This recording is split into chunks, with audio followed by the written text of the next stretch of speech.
So this is like the part two. Okay, this is like break, a break for now. Okay, I'm gonna do a break and then I'll be right back. Like maybe 10 to 15 minutes. I'm just gonna try to upload the VOD on YouTube right away. I haven't really tried that, like directly uploading um a VOD right after streaming it. So yeah, this is new. I'm gonna borrow my sister's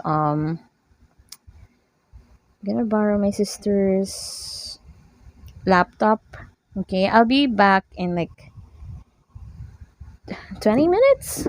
Okay, so yeah, please be patient with me because I've been streaming for like hours, right?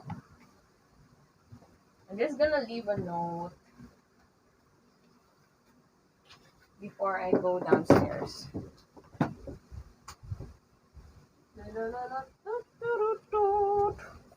I'm gonna leave a note. Okay. Be back. I'll be back around 12:45. 12:45 if possible. Gonna leave a note here.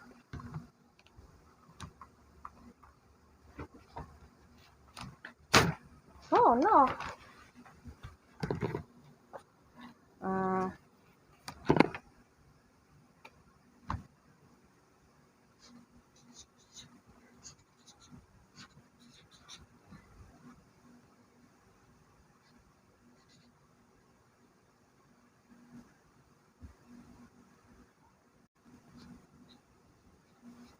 12:45.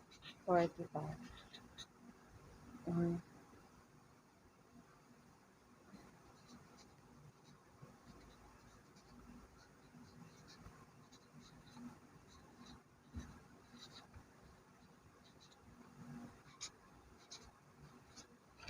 Okay. I'm gonna put a note.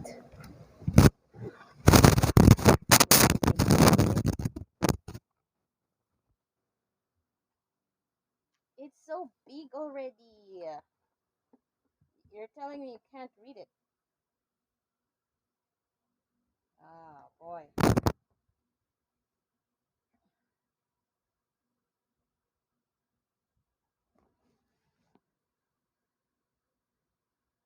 Because naman ito. Yan. Read. Gosh darn. Okay.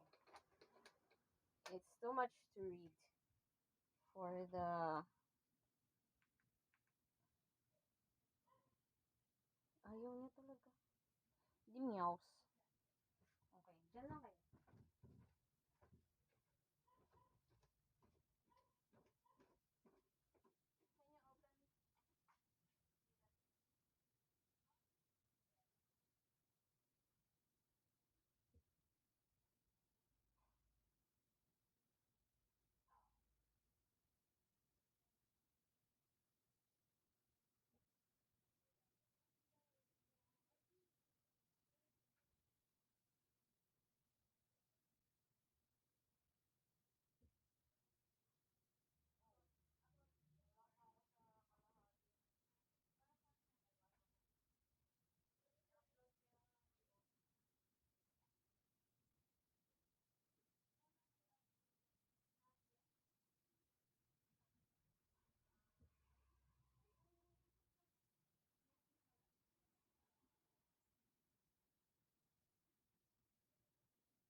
ko nga.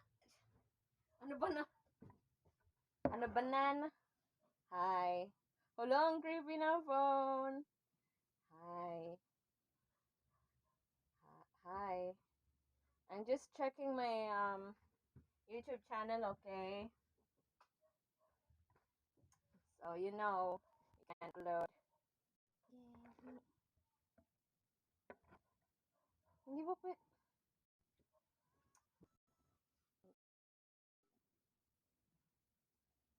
Don't listen to that. I'm just checking something. Tingnan talaga to. It's like crazy. I stop the YouTube from, you know, my videos. Okay. Um, wait. YouTube pala. Saan ba? Wala bang studio dito?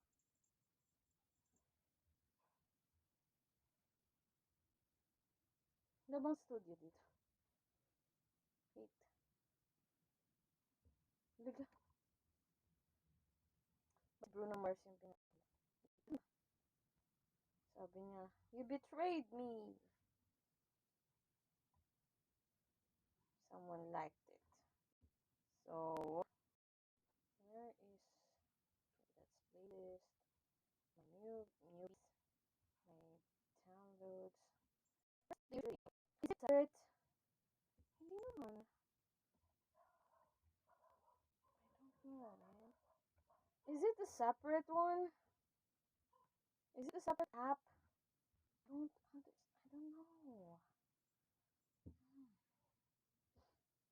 Sheesh. Okay, well.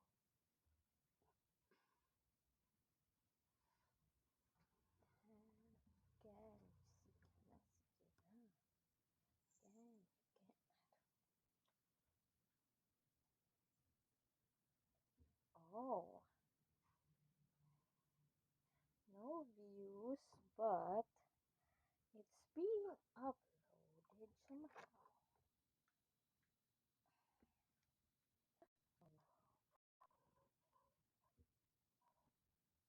What did I do? My phone is.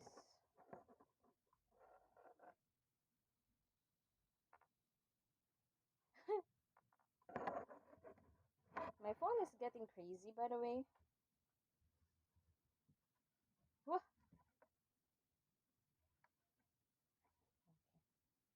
So, it's currently uploading, which is kind of good, I suppose.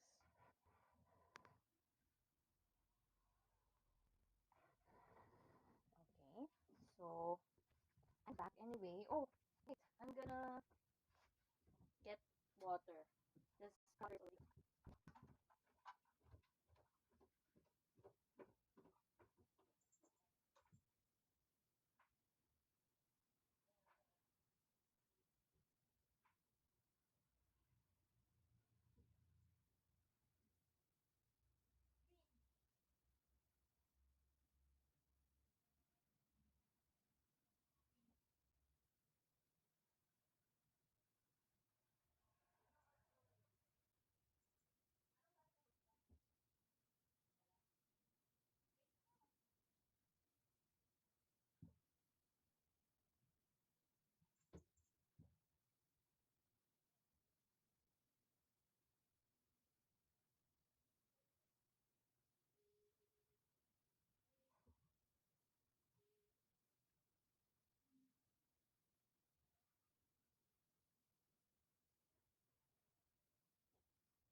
Nag-intro. Hi, I'm fully back. Okay, and we're gonna continue. Anong password ni Gracie?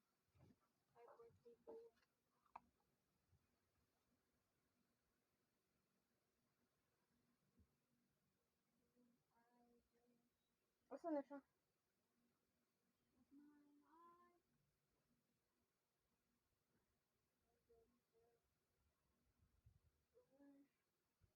Hi.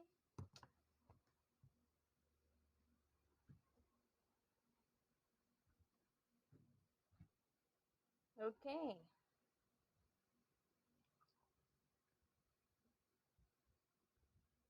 The delay is too much. Thank you for the advance greetings. Yes.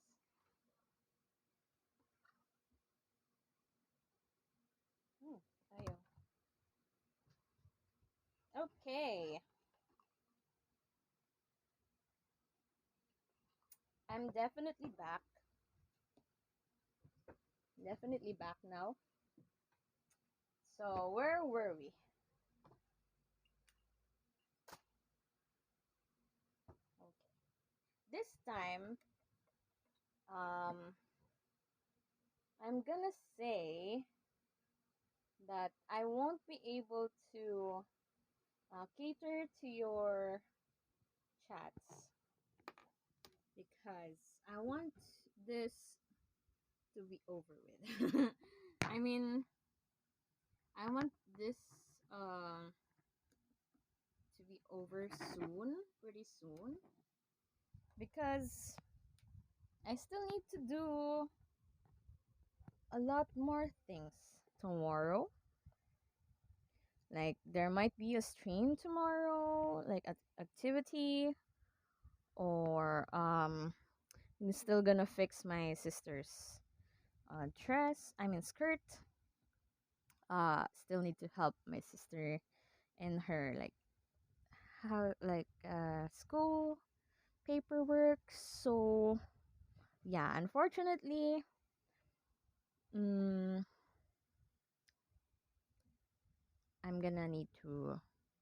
Say goodbye No, before it's too late. before it's too late. Yes, true. So, I'm gonna not check the chats. I'm just gonna read it straight. Can you charge your laptop so we can upload the next part, like 1/3 of this book later? Okay. Hi, Rosary. Rosary. Hey, Rosary. Bayan? What? It's grocery. Okay. Anyway, let's go. This is chapter 20, and we might end at around this. Oh, this part. Oh my lord. So we're gonna divide it into here. What do I stick here? Yum, yum, yum, yum. I'm gonna stick this green paper here. Okay, let's go.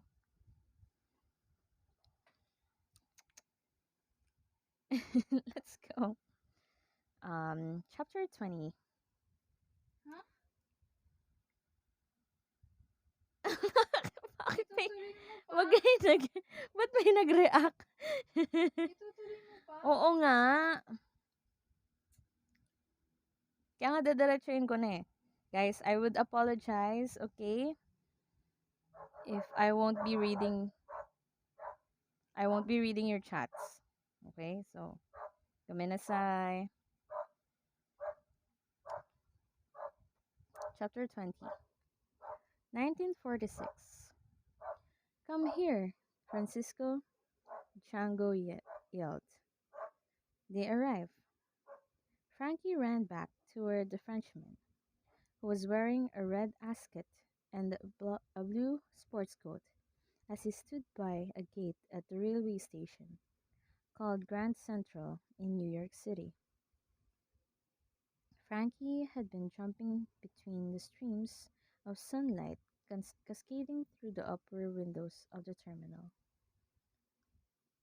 He had never seen walls so high. Frankie's world, until he was 9, began and ended in the streets of Villarreal. It expanded on the docks of Southampton, but it exploded upon landing in America. Everything he saw was bigger and grander than what he'd seen before. The cars, the buildings, the bags people carried, the hats they wore. Look, Francisco, it's him, no? From the waves of commuters, Frankie saw two strangers approaching. One a tall, striking man with a thin mustache, his hair slicked back. Frankie had seen his face on a record album. It was like seeing paper come to life. Monsieur Django, I presume, Duke Ellington said, offering his hand. Monsieur Duke, pleasure great is. Frankie was dumbstruck. He remembered the night El Maestro made him play Duke Ellington's record over and over until he said they could keep the phonograph. The Django touched Frankie's shoulder and mumbled, Chavo, the gypsy word for boy. Then, then rambled in his Spanish-French mix. Frankie spat back the words in English. Mr. Django says he is very excited and honored to meet you and to perform with your orchestra, Frankie said. Also, he would like to hear Dizzy Gillespie play somewhere. And you, young squire? Duke Ellington asked, smiling. Huh? Are you his son? No, I am. Frankie didn't know what he was. I am his talker. Very well, talker. Tell him we leave for Cleveland in an hour. Frankie did as asked, although he didn't know the word for Cleveland.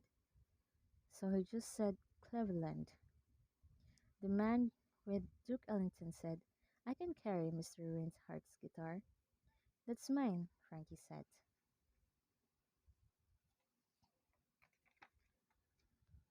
Where is Mr. Rinehardt's? He didn't bring one. He didn't bring a guitar? Frankie translated. The Django looked embarrassed, almost angry. He rattled off in a stream of words. He says he thought someone here would give him one. On the train to Cleveland, Frankie was too excited to sit still. He now wore a new coat that Django had purchased at a store in the train station, and he was traveling with musicians. He marveled at their luggage on the platform: trumpets, drums, an upright bass or bass, bass, bass, I think. Some opened their cases and tooted a few notes for him. What do you play? Frankie asked a group of men. Saxophone, they answered. You all play the same instrument? Tenor, alto, baritone. Frankie was awestruck. The musicians even let Frankie hold different horns, gold-colored, silver-colored, a long trombone with a valve that slid back and forth. He felt as if someone had opened a treasure chest. Best of all, he'd been given the tour schedule, and on it Frankie read the word Detroit. That was the city, the one on the piece of cloth that he kept in his guitar case. He would find his aunt, and she would help him return to Spain, and Papa and El Maestro. He was back on his path.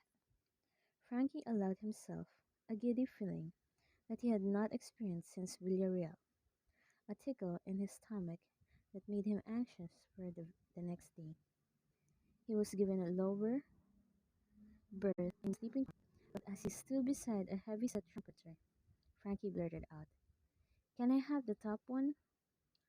Hell yeah, the man said. I don't need to do no climbing. Frankie scrambled up and bounced on the mattress. He put his hands behind his head. The train jerked forward and began to rumble, and he heard the scattered laughter of the musicians and someone humming a song. He liked the camaraderie of these men, who were more like boys than the men in Spain. They even had childish names like Cat and Taft and Shorty. Lying in his bunk, Frankie smiled. He had joined another band, this one without even playing. That night, the jungle came back to see Frankie's accommodations.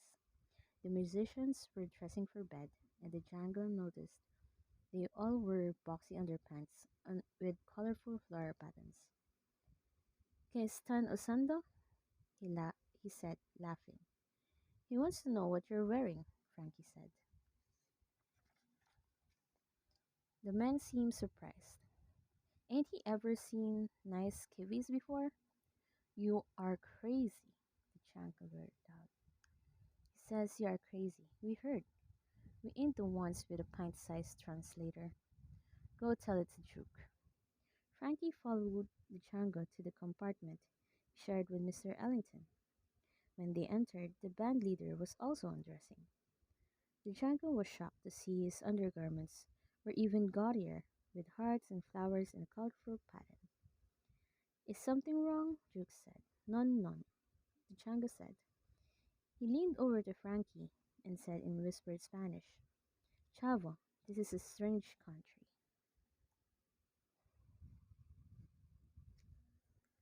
21. 1969. You gonna cook those eggs? Said a woman in the van.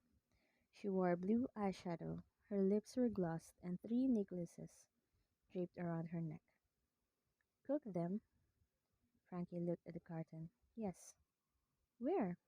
He pointed in the direction of the music, or what he thought was the direction of the music. Back there? Where are you from? Me? Yeah, handsome. She smiled. You? Normally, when someone asked this, Frankie said California. But this time, this time he said Spain. Far out, the woman cooed. You came to hear music? To play it on stage? Yes. You're a long way from the stage. I have these eggs. You said that for breakfast. Are you really from Spain? See, you're funny. He felt his knees wobble. He steadied himself against the van door. Why don't you come in? Where? Next to me. Frankie stepped inside. He will only stay a minute, he told himself. How did you get here? He asked. She asked. I walked from the store. No, she laughed. You said you're from Spain. How did you get here? She spread her arms. America. Frankie dropped his head against a large embroidered pillow. He watched her roll a cigarette. With a band, he said. 22. 1946. The Ellington Band toured for 3 months. During that time, Frankie saw his first cow out the train window, his first hand-dipped ice cream cone, and his first American movie theater. He continued to learn the gypsy guitar techniques from the jungle and perfect the Spanish-French language they forged together. He also learned that the jungle's baby was named Jimmy and that he died after living only a few weeks and that the jungle chose Bach and Handel and Mozart to be played at the funeral mass and that the little boy was buried in a French cemetery. It was the second time he had heard about a proper burial. Aurora York had told him of the first, and he thought about seeing where his mama was buried when they got to Detroit. He also learned that the jungle was ready to cancel what would prove to be his only trip to America until Frankie had agreed to go. The idea of traveling with a boy made the journey after his son's death more bearable. I can see I can see all futures, the ones my talents will make and the ones they will turn away from, just as I can hear all melodies on a keyboard, those played and those yet unplayed. And I can tell you, had Frankie not been there, Django would never have experienced America or the way it influenced his life and art. This is why Frankie's bottom string turned blue when they met. But we will return to that. First, the opening night. When they reached Cleveland, Django was forced to buy a new guitar for the concert, which made him furious.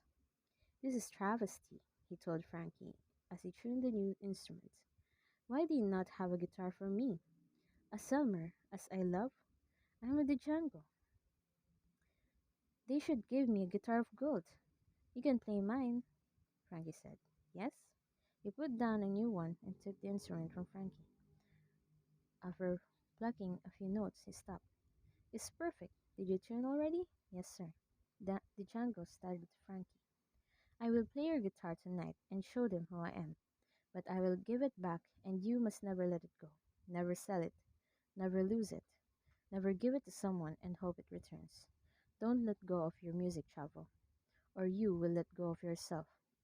Yes, Mr. DeChango. Chango? Chango. Okay, never mind. That, that night, from the wings of the stage at the Cleveland Music Hall, Frankie experienced something that would stay with him forever. The first blast from an orchestra, the syncopated punches of a horn section, the elegant twirling of clarinets and saxophones, the dragging power of trombones and basses, basses, basses. Even the look of the band, the uniformity of them all, handsomely dressed in dark tuxedos, made an impression.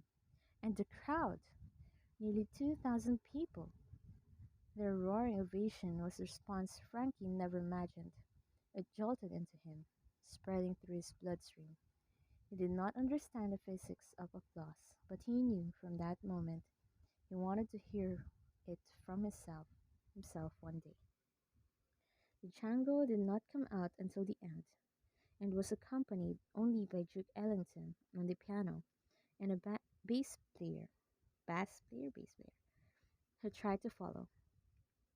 There had been almost no rehearsal, but someone once said of Reinhardt, "He is music-made man," and I accept the compliment. He was one of my prizes. His playing that night on Frankie's well-traveled guitar was so remarkably original. Even the band members were yelling, "Go to it, master, go to it!" He did 4 songs, each one making a bigger impression than the one before. The next morning, in the hotel, Django asked Frankie to find a newspaper and read him anything that was reading about him. Frankie turned the pages until he saw a headline: French guitar artist steals Duke's concert. Whoa, oh my god. Django said, sipping his coffee. As it should be. Their time together was so eventful and so fast that years later it would feel to Frankie more like a dream than a memory. But one night in the city of Chicago, Frankie watched the band setting up and noticed the bass drum featured a drawing from the RCA Victor record label, a dog staring into a gramophone. Frankie's stomach went weak. He thought of the hairless dog and the phonograph in El Maestro's flat. Oh no. He thought of all the parts of his life he had left behind. He was suddenly and profoundly sad. This trip was exciting, but he was still a child, and all children eventually want to go home. When the tour reached Detroit, he set out to do it. Chapter 23. 1969. The woman in the van ran her tongue over her teeth. "That is such a mind-blowing story," she said. "You just traveled all over when you were a kid? With Dick Ellington? Yeah, so cool." She dragged her on her rolled cigarette, then handed it to him. She leaned over his legs. "Want to see this? I want to see this guitar." She undid the clasps and opened the case. "Careful," Frankie mumbled. "Why careful? It does strange things." Like what? Magic. Stuff like that. She grinned. You're funny. I'm not.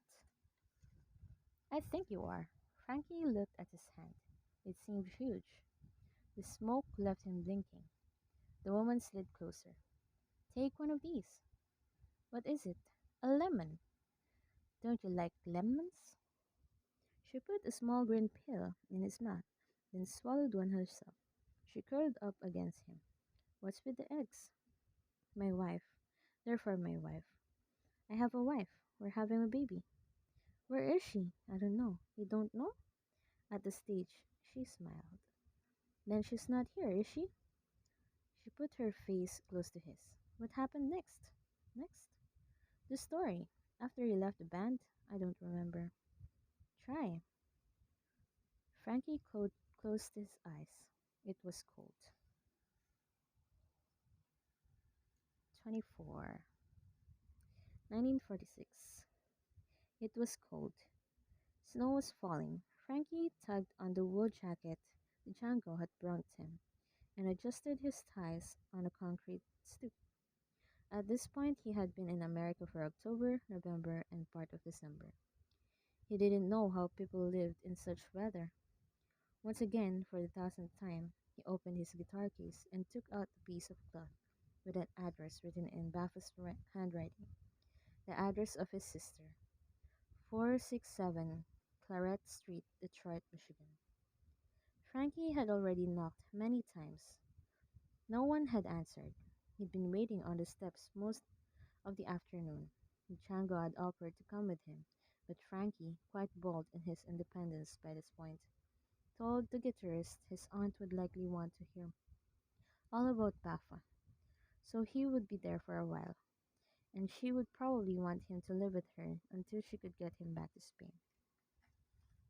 Eh, if this is so, you must come to say goodbye, Chavo, Django said. We leave tomorrow, yes? Okay, Frankie said. He tugged on his coat. The small brick house resembled others on the block.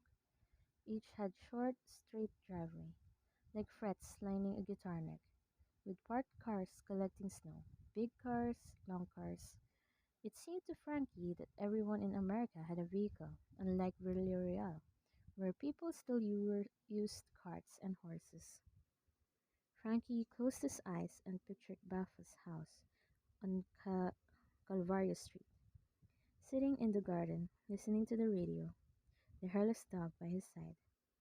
He remembered those days as warm and sweet. Are you lost, son? Frankie opened his eyes. A mailman with a blue uniform and large leather bag was in front of him. Snowflakes dotted the brim of his cap. No, sir. What are you doing? I'm waiting. In the snow? Yes. Who for? My aunt. Frankie held out the piece of cloth. Well, you got the right house. She's your aunt, huh? Yes, sir. How'd you get here? Mr. DiChango paid a car. You mean a taxi? I think so. Does she know you're coming? I'm late. Were you supposed to be here this morning? Frankie shifted on the concrete. Later than that. The man pressed his lips together, considering the boy in front of him. He handed over several envelopes. What, want to give them their meal? Frankie took the letters. Stay warm, the man said. They should be home from work any minute. Who was they? Frankie thought. He watched the man finish his route, stopping at every house, until he couldn't see him anymore. It grew dark. Frankie wondered if he'd have to sleep here. Just then, a pale green Chevrolet turned down the street with its headlights on. As it slowed, Frankie's heart sped up. Stop here, he willed it silently. Stop here, stop here. It stopped. Frankie rose. He did not truly understand the purpose of an aunt, having never had one before. But since the moment he'd read Elma Esther's note in the hull of that ship, he had been waiting to meet her, hoping she would fix things and get him back home, reunite him with his original band. What he saw changed all that. What he saw was the car doors open, and a man stepped out of one side, and a plump woman with light hair stepped out of the other. Frankie had seen her face before, countless times, in a photograph with her arm around Baffa, a photograph he'd kept under his pillow. A chill ran through his young body, and a symbol crashed inside his head. He dropped the letters, leaped from the step, and as the woman's mouth fell open in confusion, he ran across the snow-dusted grass with his arms held high, screaming "Mama." In Western music, things resolve. A suspended fourth moves back to the third. A diminished chord slides to its tonic, dissonance to consonance. I make peace that way. Humans follow no such rules. So that night on Claret Street, Danza Review, the woman who'd stepped out of the pale green Chevrolet was startled by the boy running towards her, and having had no contact with her brother, Baffa, for many years, she was suspicious at the sudden appearance of her child. She stood motionless when Frankie tried to hug her, and when he exclaimed, "I am your son!" and told her the story Baffa had told him about his wife, the car accident in America. She grew angry and broke the truth to Frankie right there in the street, like a series of hard room shots on a snare drum. Thwack! She was not his mother. Thwack! She was not Baffa's wife. Thwack! Baffa never had a wife. Thwack! He could never get a wife. Thwack! He had never been to America. Thwack! There was no accident. Thwack! There was no gravesite. Thwack! There was no. Baffa was a liar. Thwack! He hadn't spoken to her in years. Thwack! She assumed he was dead. All of this took less than 3 minutes. Each blow stunned Frankie into a deeper silence. By the end, when Dance's husband gruffly interjected, "Look, boy, we're not giving you any money if that's what you expect." The dazed child left his jaw trembling. It took all he had to grab his guitar case and run. Danza yelled after him, but he did not turn back. He disappeared into falling snowflakes under pools of lamplight, tears rolling down his cheeks. I have said that music allows for quick creation, but it is nothing compared with what you humans can destroy in a single conversation. Burt Bacharach, songwriter, performer, composer, producer. Frankie Presto loved the studio. He would have lived in there if they'd had a bed. Oh, sure. My name is Burt Bacharach. America, Los Angeles. Los, Los Angeles. Angeles? Los Angeles, Philippines. Mali.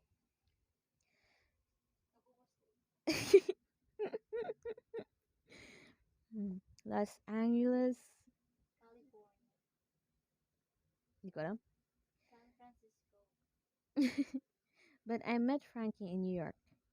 I produced his song Our Secret back in 1964. Great ballad. Did a reverb thing on his voice that made it eerie. And the string part we came up with around midnight. I started making calls and found a couple of violinists to come in at 3 or 4 in the morning. Frankie and I were from different parts of the world, but we had one thing in common. We didn't leave a studio until it was perfect. Some musicians don't like that. I keep them there for 20 takes, 30 takes. But what's the point in making art if it isn't right? Frankie got that, you know? He was a beautiful soul. And if I had known he was still playing guitar, I would have flown around the world to hear it. I really had no idea where he'd gone, or if he was still alive, until I heard about him dying a few days ago. Was it really on the stage? My God, that's awful. Awful. The first time I heard him play? Yes, I do. That's really how we met. I was at Bell Sound Studios in New York before a recording session with Dionne Warwick. I got there early and the big room was empty except for this one guy who had his back to us. He wore headphones and was leaning over an electric guitar. I asked the engineer to bring up the sound, but before I could tell the guy to get out, I was frozen. His playing was incredible. He was switching between classical riffs and jazz tune, body and soul. I said, "Who the hell is this?" And the engineer said, "You won't believe it. That's Frankie Presto." And I said, "The singer?" He said, "The singer plays a mean guitar." I guess he had been cutting a record just before us, and everyone had left, but he'd stay in there another 2 hours, messing around on all the instruments, moving from the drums to the piano to the guitars. My guys were com- my guys were coming in now, so I clicked on the room microphone and said, "Hey, sorry to interrupt, genius, but we're on the clock." He pulled off the headphones and waved like he was apologizing. I said over the speaker, "That was fantastic. You should have blasted it all over the building." He leaned into the mic and said, "I was just messing around." He came out and I introduced myself, and he knew who I was right away, which surprised me because I wasn't recording back then, just writing. But he said he'd really like some things I'd done. "Baby It's You," British Reels, and "Only Love Can Break a Heart," the Gene Pitney song. He said something about trumpets and flugelhorns, which was unusual for a rock and roll guy, so I said, where did you learn about horn sections?" And he said, "Traveling with Duke Ellington." And I laughed and said, "What were you, his water boy?" I mean, he was too young for Duke. He was taller than I thought, and very striking. When the band guys came in, even they were staring at him. He had a presence, and he was wearing a bright red sports coat, which didn't hurt. When I told him we were recording Dionne Warwick, he said he loved her voice and asked if he could stay. Normally, I don't like outside distractions when I work, but Frankie had a good vibe, you know? He was musical. He could feel it. So I said, "You can hang out here in the booth if you want." And he said, "Okay." The song, the song we were doing was for a movie called A House Is Not a Home. Hal David wrote the songs, the lyrics. I wrote the music. To be honest, we were re-recording it because Brooke Benton had done the original, but I wanted Dione to take a shot at it. We did a lot of takes with a full orchestra, string section, background singers. Like I said, that's how I worked. And I started to forget about Frankie sitting back there. Then, during a playback, I happened to turn around as Dione was singing the part. But a room is not a house, and a house is not a home. When two of us are far apart and one of us has a broken heart. I saw Frankie crying. "You all right?" I said. "Yeah," he said, but you could see it got to him. He didn't even wipe away the tears. I didn't learn until much later that he was an orphan. No mother, no father. A house is not a home. No wonder, right? Could there be a tougher thing to hear? 25. 1950. "Did you hear me?" the nun yelled. I said, "Lined up, lined up." The children lined up. "Now move." They marched to the cafeteria. A tall boy shoved Frankie in his back. "Knock it off," Frankie whispered. "Make me," the taller kid said. At this point in our story, Frankie was either 13 or 14. He hadn't decided. Once he discovered that Baffa was not his real papa, Frankie ignored the birth date he'd been told, figuring that was a lie as well. "Begin," the nun barked. The children, standing by the cafeteria tables, recited their prayers out loud.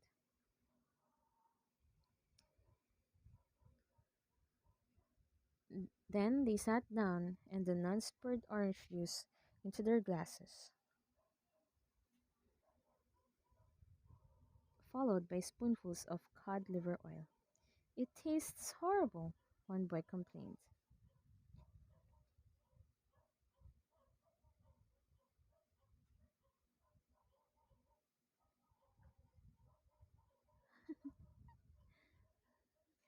Oh my god, it's so many. Be grateful. You have it. Drink. Frankie lifted the juice to his lips, and the sweet smell brought back memories of Villarreal. The orange carts rolling down the streets. But such memories only made Frankie angry now. Baffa was never his father. The woman in the photo was never his mother. His only identification papers listed him as Presto, a name he didn't even know. It was all a lie. There was nothing sweet about oranges anymore. At this point, Frankie's life was in rigid formation, a 4/4 cadence, with a tempo would best describe as muscle or agitated. He'd been living for 3 years in a greater Detroit Catholic home for orphans, sharing a bedroom with 9 other boys. He had been taken there when the police discovered him sleeping in an alley behind a restaurant after he'd missed the train that took the Django and Ellington band to their next stop. By the time Frankie found a way to the station, they were gone. He sat and cried, his elbows on his guitar case, until a man in uniform told him he couldn't sit there anymore and should go home to your mother. He returned to begging and eating from trash cans. So sad. The ones behind the restaurant offered the best scraps. He was actually surprised when police found him. He'd become quite skilled at hiding from authorities, but was happy when the nuns said he'd get his own bed. He accepted their blue pants and white shirt and black leather shoes, and he didn't even mind when they threw away his old clothes, saying that, unlike his soul, they were beyond salvation. Frankie had been scrawny when he arrived, but in 3 years he sprouted into a lanky teenager with prominent white teeth, large hands, a great boost to his guitar playing, and a deep set to his blue eyes that drew nervous smiles from the girls in his class. They were feeling something. Anyway, the boys were another matter.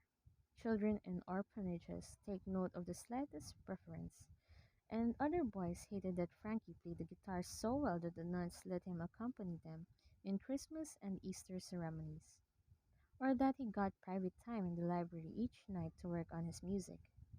He was different, so they looked for ways to mock him, like the slight accent that still tinged his English. Hey, speak, they would tease. No, speak at the language. Hey, Coconut, are you brown or white? Hey, Jippo, tell us about your gypsy friend again. One night, the tall boy, named Raphael, handed out cupcakes after his birthday celebration. He deliberately skipped over Frankie. They don't eat in the alley where you came from, he whispered. I don't want your cupcakes, Frankie said, if it makes me as dumb as you. Instantly, they were scuffling on the floor. The other boys cheered and whooped. Frankie socked Raphael in the eye, and Raphael howled. He pushed Frankie down, ran to Frankie's bed, reached beneath it, and pulled out Frankie's guitar. Frankie jumped on him, and they wrestled, the guitar slamming around between them. By the time they were separated, Frankie saw the bottom string had snapped, the same string that had once turned blue on the British docks. Frankie burst into tears, screaming, I'll kill you! I'll kill you! He tackled Raphael again and had to be restrained by the woman from the cafeteria. As punishment, both boys were forced to sleep on the floor that night. Raphael in the rectory, Frankie in the kitchen.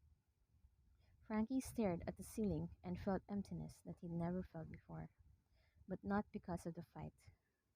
Until that moment, his strings had never broken.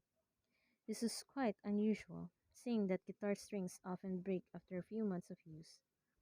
Frankie figured it was because he had played carefully, even gently, as his teacher had taught him. Do not attack the strings, Francisco. No, maestro.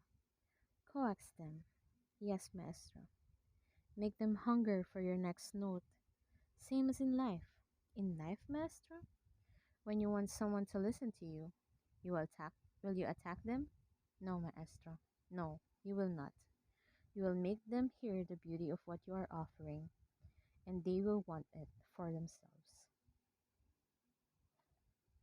Frankie missed those lessons. He even missed lighting El Maestro's cigarettes and cleaning up his wine spills. He cherished the guitar. It was, as the Django had suggested, his most precious possession. The strings were all he had left from his teacher, and now someone had broken one. That night Frankie could not sleep. He thought about El Maestro. He thought about Aurora York, the girl in the tree, and he wondered if his teacher was right. She and had she been a fairy? It seemed so long ago. He did not often pray by himself, since the nuns were always leading them in prayer someplace. But he closed his eyes and asked God if he could please go home to Spain. He was tired of America. He crawled under a long table and lay on his side, humming, "How great thou art." Minutes later his eyes opened. He heard a scratching noise from the outside of the building. He pulled a chair to the wall and climbed to the window above the sink. At the sight of something out in the alley, his face changed, and he quickly pushed the window open and wedged himself through, falling to the ground. What happened next may seem incredible. I can only tell you it's true. Frankie opened his eyes to feel the wet tongue of the hairless dog licking his cheeks. Ooh! Oh my god! The dog! The dog found him? How? Okay. 26. We should speak about those strings. You know that they came from Carmencita, Frankie's beautiful and dark-haired mother. You know that she intended them for her husband, El Maestro, who was really Frankie's father. You know that they sat unused for 9 years inside a purse in El Maestro's closet until he gave them to Frankie the day the boy left Spain. What do you not know? What you do not know is where Carmencita acquired them, or from whom. It happened on the last morning of her life. Sleep had been restless, the unborn child stirring inside her. Carmencita rose with the dawn, dressing quietly, so as to not wake her husband. She pulled on a shawl and walked toward Mijares River. A mist hung over the earth, washing all colors in a filmy white. It was so thick she almost didn't see a gypsy family sitting on the riverbank. The man had large ears and thinning hair. The woman next to him seemed older. Behind them was a little girl with long auburn braids. She was brushing a horse. "God be with you, Senora," the man said. These were dangerous words during the war, but Carmencita replied, "God be with you as well." "Your baby comes soon," the woman said. Carmencita put her hand on her belly. "May I offer you a scarf?" The woman reached into a wooden box of possessions. "I brought no money," Carmencita said. "We are not selling these things," the man replied. "We are giving them away. My husband thinks of others. We have no need for them. He's a man of God. I am but a horse trader. Do you want to kill him, Senora?" The woman began to cry. Carmencita lowered her hand from her belly. So many in her country were like this, fleeing from one side or the other. The war was ruining lives. Her husband had lost his eyes. Her brother had disappeared. Priests were being hunted, and families like this one were on the run. She wondered about the world her baby was about to enter. "You can stay with us if you wish," Carmencita said. The gypsies looked at each other. Where? In our home. We do not have much room, but you are welcome. But we are strangers to you. Tell me your names, and you will not be strangers. The man, sa- the man smiled. Does a name make such a difference? Of course not, Carmencita replied. She knew in war it was sometimes better not to know a name. Thank you, kind woman, the man said. But we could not endanger you that way. He held his wife's hand and summoned their daughter, who put down the horsebrush. We have little to offer in return for your generosity, but perhaps a song? The child began to sing, a soft gypsy melody. Such a pretty voice, Carmencita said. You enjoy music? The man asked. My husband is a guitarist, as am I, or was. I would play songs to the Lord. Sadly, my guitar is gone. Taken, his wife said. I'm sorry, Carmencita said. Your husband, will he teach your child to play? It is all he speaks about. Then you must have these. Woo! He reached into the box and removed a set of strings, called together by a yellow band. They seemed brand new, almost shiny. I could not, she protested. For your kindness, it is not please to connect the child and the father. They are special strings. He lowered his voice. They have lives inside them. Shoo, magic! His wife slapped his arms. He means they were made from silk, and the silk came from worms, and the worms were once alive. She gave him a harsh look. Do not speak in riddles. He smiled and rocked back and forth. When his wife turned to tend to the horse, he leaned in toward Carmencita. I don't mean worms, he whispered. He removed from his pocket a rosary with simple black beads and a small black cross. Carmencita realized the rosary was held together by a guitar string like the ones he just handed her. As he pulled on both ends, the string began to glow blue, like the inside of a plane. Le Dieu vas slavenpe, he said, a gypsy expression that translates to the hands wash each color, meaning we are all connected.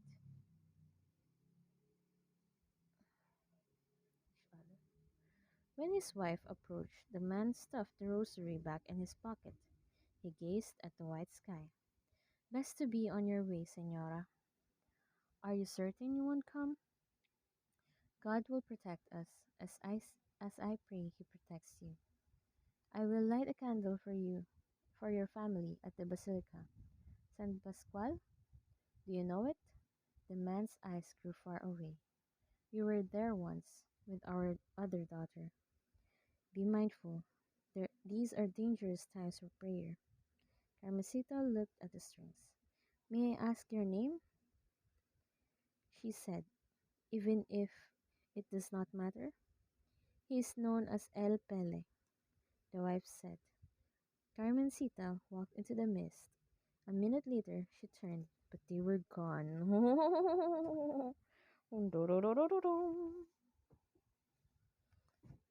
On their way home, wait, let me adjust.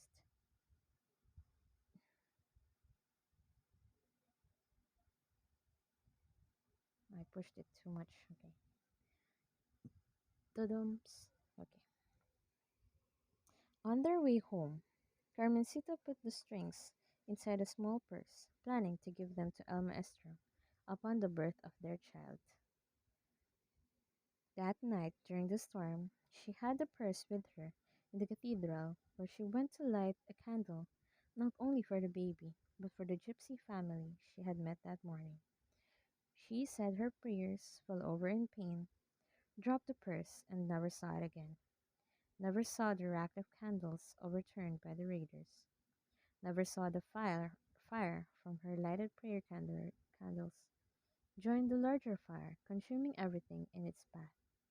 The next day, when police in Villarreal searched Through the ruins, they found the charred remains of Carmencita's badly burned corpse. The raiders, having assumed she was a nun due to the tunic that draped her, had desecrated her body. It was too gruesome to identify, and her bones were quickly buried in an unmarked grave. Oh no. 2 days later, a teenage boy was scavenging through the wreckage. He found a small purse, which had inexplicably survived the flames. Inside was an identification card. The boy returned the purse to the listed address, handing it to the person who answered the door.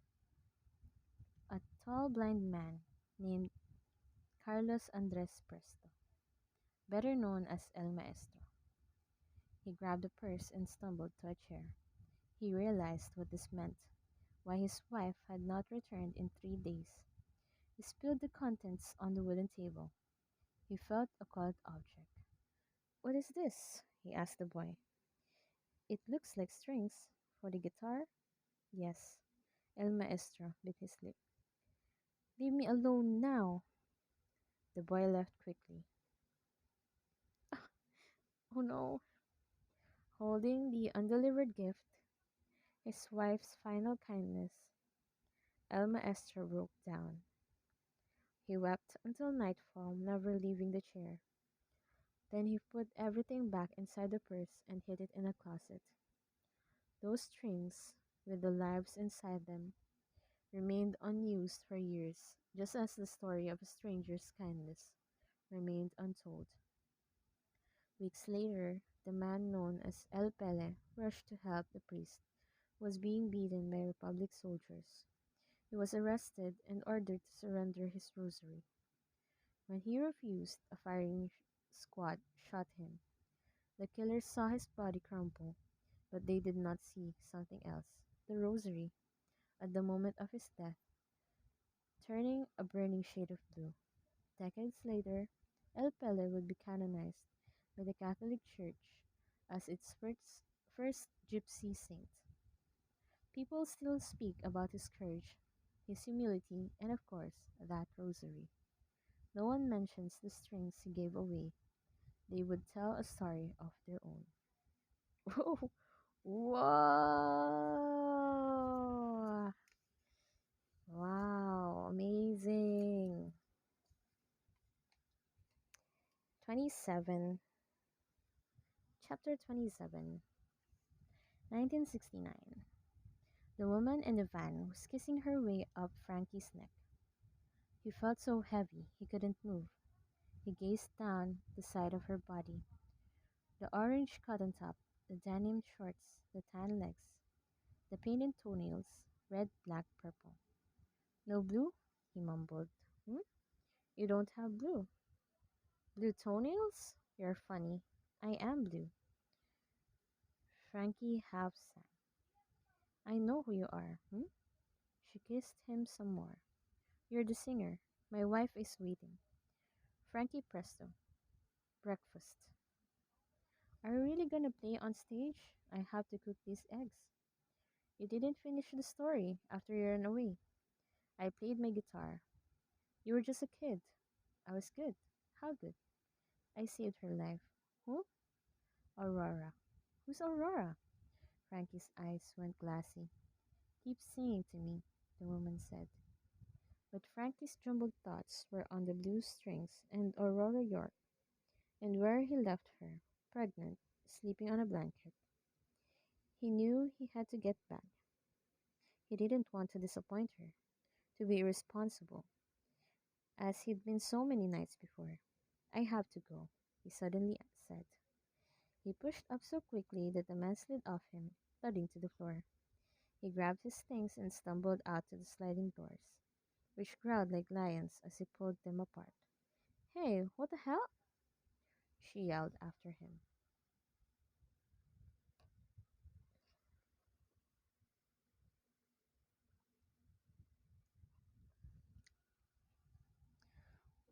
28. 1951. "What the hell?" a man screamed, opening his car trunk. His name was Hampton Belgrave. and he was staring at a teenage Frankie curled around his dog. I can't explain, Frankie said, blinking. You about to give me a heart attack. Is this Tennessee? Is this my car? Yes, sir. Then I asked the questions. Yes, sir. Who the hell are you? Frankie, sir. Frankie who? Presto, sir. Whose dog is that? Mine, sir.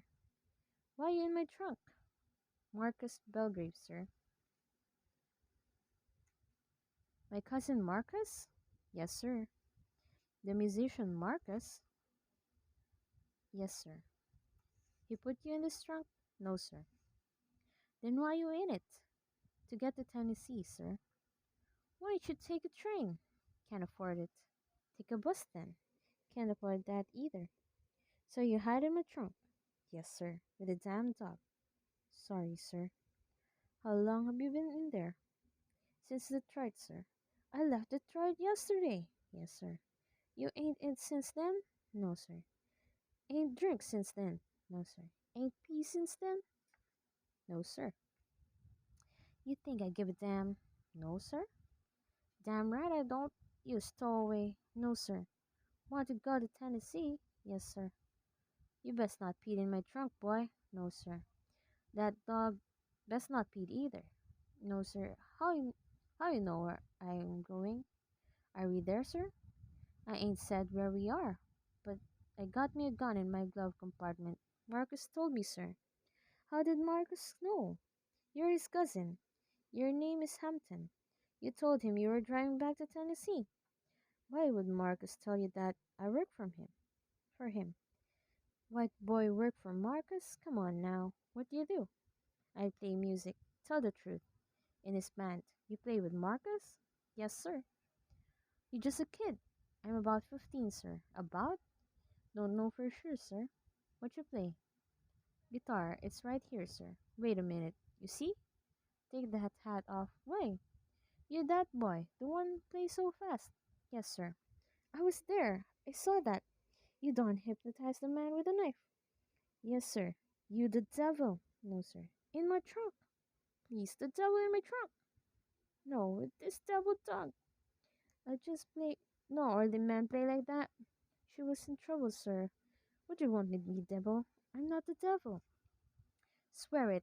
I swear it. Swear to Jesus. I swear to Jesus. Why you here then, boy? Where? Tennessee. We're here? Damn it, don't fool me. The girl, sir. What girl? The girl with that man.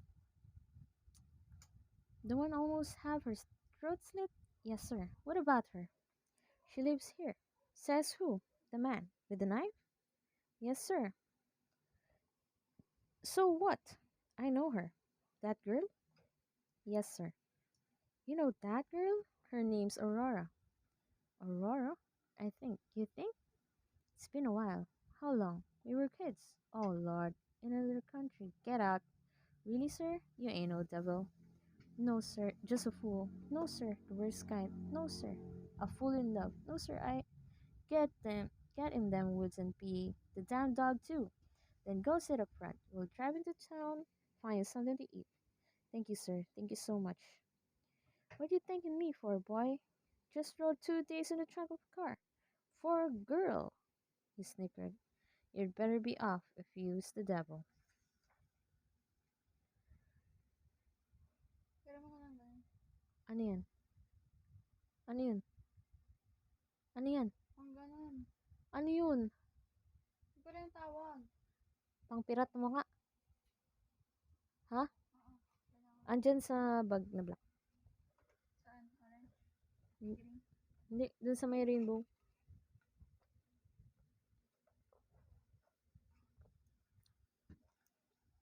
Chapter 29. 1952. A bit of catch-up now, or an anacrusis, the notes that ran up to the first downbeat of a song, like the happy in Happy Birthday. Frankie ran away from the orphanage after reuniting with the hairless dog. The dog! In the months that followed, he found work in the Black Bottom section of Detroit. where despite his age he played nightly shows with jazz groups in exchange for plates of food for himself and the dog, and a mattress in the club basements. He was there It was there he befriended the trumpeter Marcus Belgrave, sat in with his quartet, and one night saved the life of a young blonde girl by distracting her attacker with his astonishing guitar speed. And although she looked much older now, Frankie believed this blonde was Aurora York, the girl in the tree. The man with the knife had confessed that he just met her and said that she was visiting from Tennessee, which is why Frankie stowed away in a car headed south. The next thing he knew, he was sleeping on the couch of Hampton Belgrave, Marcus' cousin. Everyone joins a band in this life. Some are by accident. 6 months after that ride in the trunk, Frankie had secured his first solo engagement, in hopes of drawing Aurora to him, singing in front of a Nashville automobile dealership. Cars, cars, cars. We've got cars, cars, cars. The owner, Mr. Rutland Vines, of Vines Fine Cadillacs, was a bald-headed, double-chinned businessman who liked to hook his fingers around his suspenders. He had hired Frankie in hopes of luring buyers, at the urging of his mechanic Hampton Belgrave, who had inadvertently transported the boy to Tennessee. My Cadillacs ain't no different from the Cadillacs over at Shimey Motors, Rutland said. Only difference, I reckon, is the customer experience I give him. You understand? Frankie hadn't really understood, but Hampton said the man would pay him, and Frankie understood that part. Just do the good churchy music, some gospel like Red Foley, but also that hillbilly boogie like Tennessee Ernie Ford, and maybe some honky tonk too. Redland instructed, keep him happy, you got it? Frankie nodded. And you need to dress right. Get yourself a nice tie, and pomade that hair. You got too much of it popping up, you hear me? That evening, back at Hampton's house, Frankie planted himself by the radio while Hampton cooked a stew of pork, corn, and onions. The two had been staying together for months after Hampton phoned his cousin Marcus, and Marcus confirmed that Frankie was not in any way the devil. Hampton was a squat man with a short neck and thick elbows, fond of sweet cake, bowler caps, and the blues. He always dreamed of making music, even though for a living he fixed automobiles. He played a little harmonica. He took a small amount of me at birth, and at night put on records as Frankie strummed along. You got good ears, boy, he told Frankie. You hear it, you play it. That evening, Frankie turned the radio dial from one station to another, teaching himself a fast country repertoire. Much of the music announcers called honky tonk or hillbilly was simple enough, 3 or 4 chords. Pick the bass note, strum. But the singers weren't easy to imitate. They warbled or drew out the words in southern accent. Still, Frankie liked his music because it told stories of heartbreak and love and drunkenness. Also, it was much easier to play than the 12 etudes of Hater Villalobos that El Maestro used to put him through. Yodelay-hoo, Frankie sang, trying to mimic a yodeling sang in a song called Chime Bells by Elton Britt. Yodelay. Hampton rushed in carrying a large soup spoon and snapped off the radio. Quit that! You're about to drive me crazy! He shook his head. Get dressed, boy. I'm gonna take you someplace and show you some real music. The hairless dog rose to its feet. Can't take no dogs, Hampton said. The dog sat back down. Yodeling, Hampton grumbled. Lord help this world. That night, Hampton walked Frankie through the streets of Nashville. They passed a red brick building called the Ryman Auditorium. That's where they do the Grand Ole Opry show, Hampton said. It's on the radio clear around the country. That place makes you about as famous as you can get. Can I play there? Frankie asked. I reckon you could, once people see how fast you is. Hampton rubbed his chin. That's something you want to do? Sure.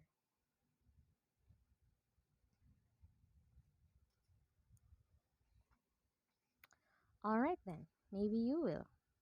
He walked Frankie to Printer's Alley, an area of nightclubs that featured country music. When the doors opened, they heard fiddles mixing with guitars and upright basses. You catching that sound? Can we go in? You can. Colored Clubs is up the blocks away.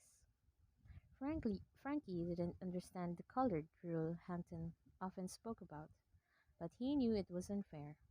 He wasn't even from America, and he could enter places Hampton could not. Let's go to those other clubs, then, Frankie said. Hampton smiled. All right, boy, but you can't be playing none of the music you hear up there at the car lot. Car lot. Redland will throw you out on your rump. At night, Hampton took Frankie up and down Jefferson Street. The place is called Club Baron, the Del Morocco, Maceos, Sugar Hill, and Pee Wee's. The boy's eyes bulged at the music he heard, rambling guitars and basses, growling singing piano players who seemed to be running and walking their fingers at the same time. There was laughing and wheeling and people rising from their seats and swinging their hips or yelling, Go, go, go! Frankie loved it. It felt as if the music and the crowd were all on the same stage. Even Hampton, wearing his bowler cap, went out and danced a while, coming back sweaty and waving his hand like a fan. Well now, Hampton, who's this boy? Asked a man who wandered over holding a drink. You find yourself a white son? Hampton laughed. Pity this boy can play a rope around most pickers in the city. I'm fixing to manage him. Get him into the Opry. Manage him? That's right. You're a car mechanic. For now. You know music? I know enough. When you gonna start managing him? Once you find what he's looking for, what he looking for, what all boys his age looking for. They exploded in laughter. Frankie felt himself blushing. Of course, Frankie had not forgotten the reason he'd come to Nashville, to find Aurora York. He was sure she was the girl in that Detroit nightclub, but he had no idea the city would be so big. The world to Frankie just kept getting larger, and everyone in it was getting harder to find. Each weekday morning he would walk up and down the Nashville business streets, stopping in stores to inquire about a girl named Aurora. Many asked if he had a picture. No, he'd say, but she talks funny with a British accent. Son, you talk funny too, they would answer. Still, no one could recall her. Pretty soon, having exhausted the businesses, he began to knock on house doors, asking mothers or old ladies if they had seen a blonde girl his age.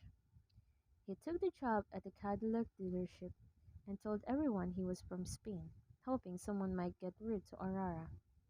Surely she would be curious about a guitar player from that country. As the weather turned hot, Frankie noticed other teens in convertible cars, heading to amusement parks or lakes. He felt pangs of loneliness. Hampton was nice, but he was old. His children scattered, and his wife had passed away, and no one at work really spoke to Frankie. Only the hairless dog gave him hope for happier days. Frankie played constantly with that creature, rolling on the ground and scratching behind its ears. Of course, when he was really sad, Frankie came to his guitar, hour after hour, day after day, practicing, playing, practicing some more, honing the blues progressions that he heard in the clubs of Jefferson Street. For my disciples, the map is simple. All lonely roads lead back to music. I embrace you. I forgive you. I will never leave you. Can humans say the same? One day, Frankie was standing out in front of the dealership, singing a gospel tune that Redland was particularly fond of, called By and By. Temptations, hidden snares, often take us unawares, and our hearts are made to bleed for a thoughtless word or deed. And we wonder why the test, when we try to do our best, but we'll understand it better by and by. A car pulled up, and a tall, thin man in a cowboy hat stepped out of the passenger's side. He drank from a flask, then wiped his mouth with the back of his arm. Frankie noticed his ears, which pushed out, and strangely thin line of his lips, which seemed drawn from one end of his cheeks to the other. The man rested his arms on the hood of the car and nodded along with Frankie's song. "You coming?" the driver asked. "You all go and see what they got," the man said. "I'ma listen to the music." The friend went inside to talk to Rutland. Frankie finished his tune. The tall man clapped. "Heck of a job playing in the car lot." "Yes, sir." "Y'all take requests?" Frankie looked around. There were no other customers. "Yes, sir, if I knew it." "Play me the saddest song you got." Frankie hesitated. It was hot, and he felt sweat running down his temples. "Why do you want to hear a sad song?" The man took another swig from the flask. "They're more true than happy ones, don't you think?" "Happy songs can be true, if you're happy." The man snorted a laugh.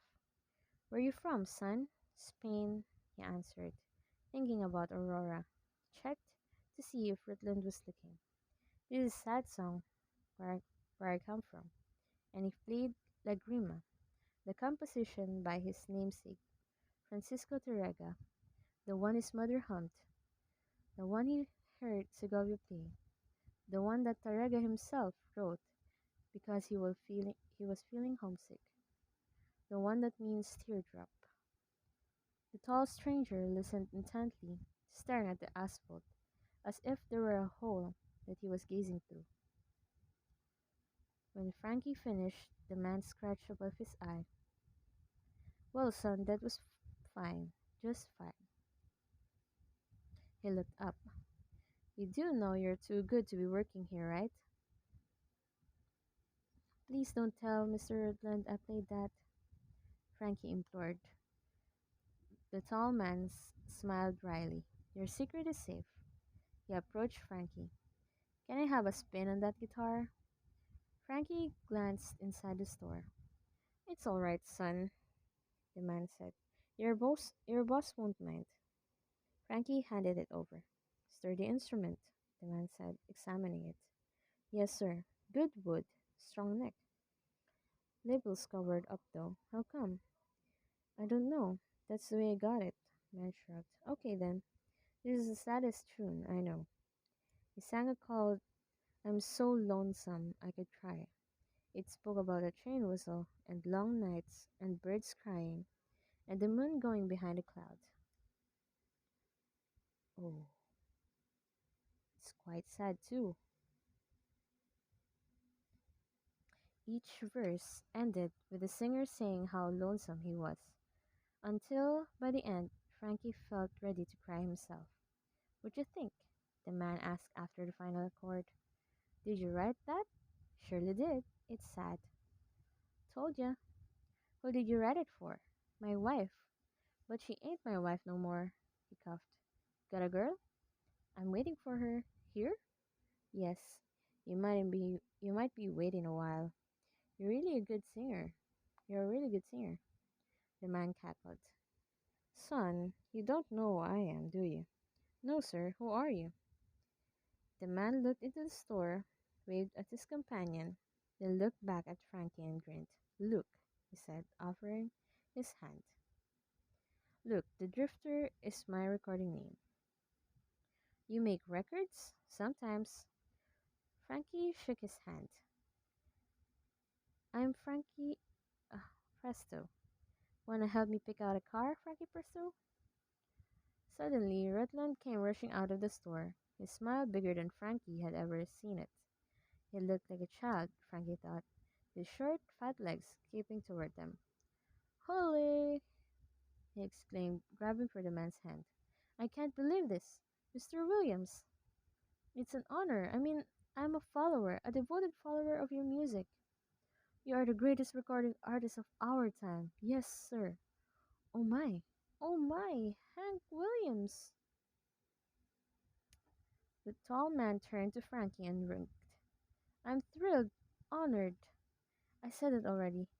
I did it, didn't I? But it's true, Rutland gushed. I am honored to sell your car, sir. A Cadillac, of course, the best we have. The man adjusted his hat.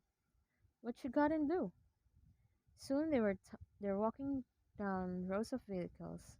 Rutland never stopped talking, asking about this song or that song, Hey Good Lookin', and Move It On Over, and Cold Cold Heart, and something called I Saw the Light, which Rutland said his church choir had tried singing. Wonderful tune, Hank. So full of the spirit. The man in the hat ran his fingers along the hoods of each car until he came upon a baby blue model and stopped. Whoa, now she's sweet, he said. She could be the one, his companion said. Can't do better, Hank, Rutland quickly agreed. What do you think, Frankie Presto? The man asked. Frankie felt them all looking at him. He spun his guitar over his back and put his hand on the hood. He felt something cold and scary, and his face dropped. He pulled back as if shocked. What is it? Luke or Hank asked him. Don't get this car, Frankie mumbled. What's that now? Don't get this car. There's something bad about it. Oh Lord, what does he know? He's just a stupid teenager, Rutland said, shooting Frankie's skull. Today's his last day anyhow. Get back on your post, boy. He pushed up a smile. So sorry, Hank. I'm sure we can make an excellent deal for you. She's a fine car. Cadillac. Only the best. The man in the cowboy hat shrugged at Frankie, and Frankie walked away slowly, the guitar on his back. An hour later, their paperwork done, the two men emerged from the office and returned to their vehicle. Frankie was alone in the sun, strumming chords and trying not to cry. He didn't want to lose his job. How would Aurora ever find him? We'll be on our way now, Frankie Presto, the man said. Did you buy that car? Yep. Frankie looked down. It's just a car. Your boss gave us a good deal, and a good deal's hard to come by. I may not need the money, but the people I owe sure do. The man chuckled at his own joke. Frankie said nothing, swallowed one, and washed it down with whatever's in his flask.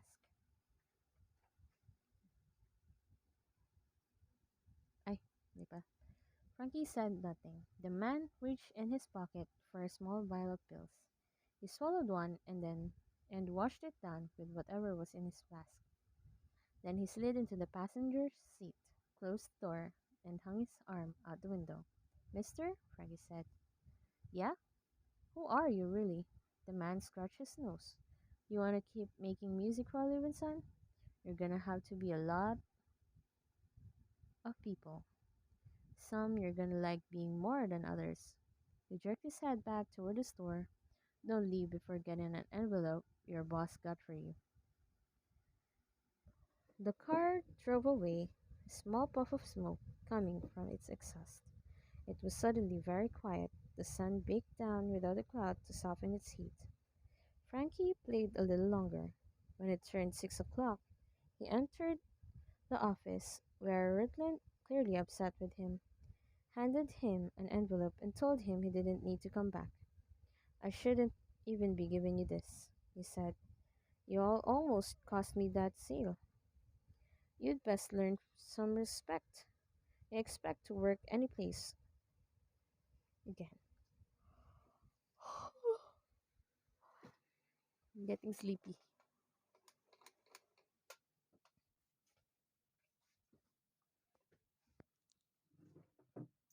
Would I be able to finish this, by the way? I'm just gonna check. How many hours? What? 6 hours? What you mean? What you mean 6 hours? What?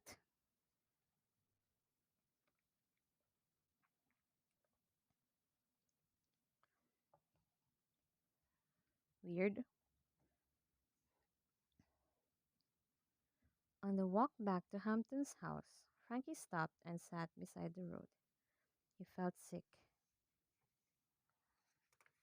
He was afraid of what Hampton would say about his firing. He should never have talked to Hank or Luke in the first place. He peeled open the envelope and his mouth dropped. In it he found 107, the commission on the sale of the Cadillac that Hank Williams had insisted to be paid to Frankie and no one else. It was more money than Frankie had ever seen in his life, more than he would have made in a half year at a car lot. He also found some song lyrics scribbled on a piece of paper. Sunflowers waiting for the sunshine, violets just waiting for dew, bees just waiting for honey, and honey, I'm just waiting for you. Underneath the words, good luck waiting on your girl, and it was signed Hank Williams. 6 months later, in the wee hours of New Year's Day, 1953, Hank Williams, his bloodstream laced with morphine, died quietly in the back seat of that baby blue Cadillac. The driver, trying to get Hank to a performance, pulled into a gas station and discovered the singer, cold and unresponsive, beneath a blanket, dead at age 29. What Frankie felt on the hood of that car was what I foresaw, what I wanted him to convey, that death awaited, that the singer needed to mend his ways, slow down, stop the drinking and the medication. Do you think me meddlesome? Why? I have told you I love my disciples. I have told you my saddest visits are the ones that come too early. I have told you I can see all futures. Is it beyond me to share this power now and then? Should I always do nothing and let the music die? We're on 30 now. 30, 1969. It was dark now, and Frankie stumbled through the Woodstock crowd until he could no longer see the woman's purple van. It had rained, and his feet sloshed. He shifted the guitar on his back. The stage. He had to reach the stage. Where was it? How did he get so lost? He heard howling laughter and turned to see a group of young people sliding into pools of mud and squealing as it splashed up on them. I'm the Mud King, a young man screamed. Frankie lumbered on, past a man handing out bologna sandwiches, and a group sharing a jug of water, nuts, and gulped his head. He swatted them with the egg carton, swerving as if navigating a strange bumpy planet, passing makeshift tents and rows of sleeping bags, and a naked mother washing two children in a pond. He saw a long line of people, and his mind still cloudy, took a place at the back of it, figuring someone at the front could steer him. Who do you have to call, brother, huh? A freckle-faced man was grinning at him. He was shirtless, with a thick chest hair.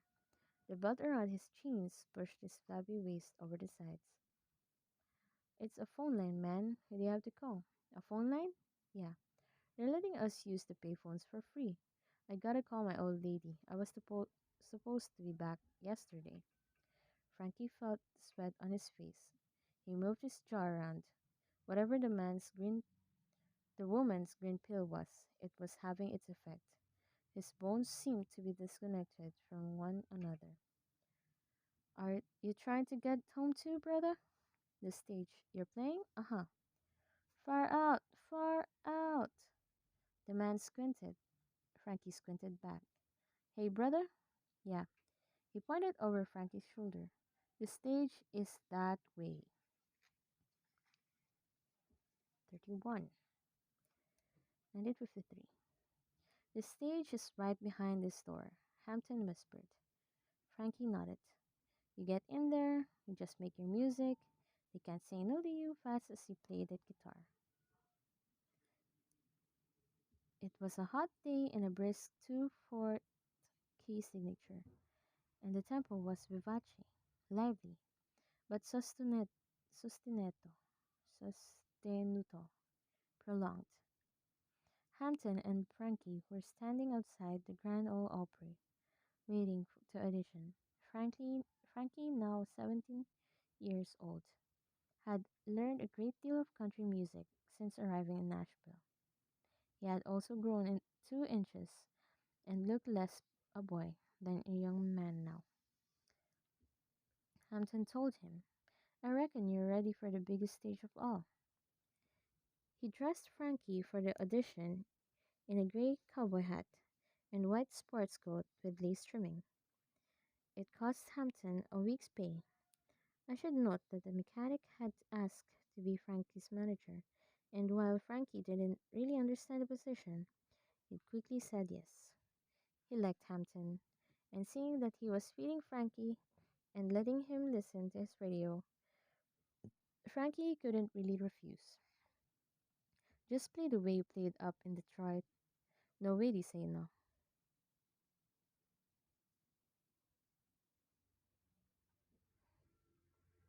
Okay, you're the fastest thing anyone ever seen. Okay. Hampton seemed nervous. Another hour passed. Frankie wanted to knock on the door, but Hampton refused. We don't want to seem pushy. They'll come get us.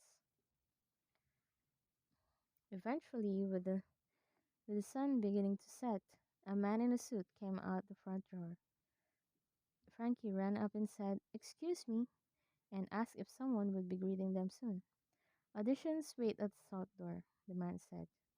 Around the corner, but they're gone now. Y'all need to come back next week.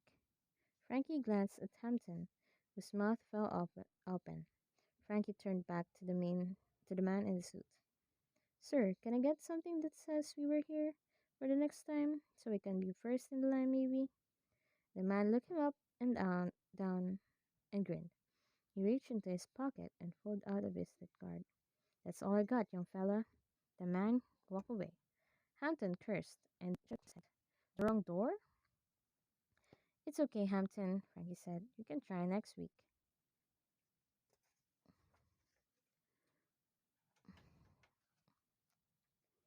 But the old man kept grumbling, upset by his mistake. He was sweating heavily. On the ride home, he banged the steering wheel many times. Then, after turning at a traffic light, he gripped his arm and fell against the door as the car veered to the curb. Hampton! Frankie screamed, grabbing the wheel and staring wildly. What's the matter, Hampton? Hey! He threw his leg over the man's legs to brake the car with a screech. Oh, no, no, no, no, no, Frankie implored. He pulled open Hampton's collar. His eyes were rolled back. He was moaning. Frankie peeked out the window. Help! Where's the hospital? Minutes later, he was pulling Hampton through double doors, his arms wrapped around the old man's chest. He kept saying, you're all right. But once inside, he screamed, Help! A nurse ran out to assist him, but a door with close cropped hair, a doctor door, a doctor with close cropped hair and a barrel chest, raised his hands.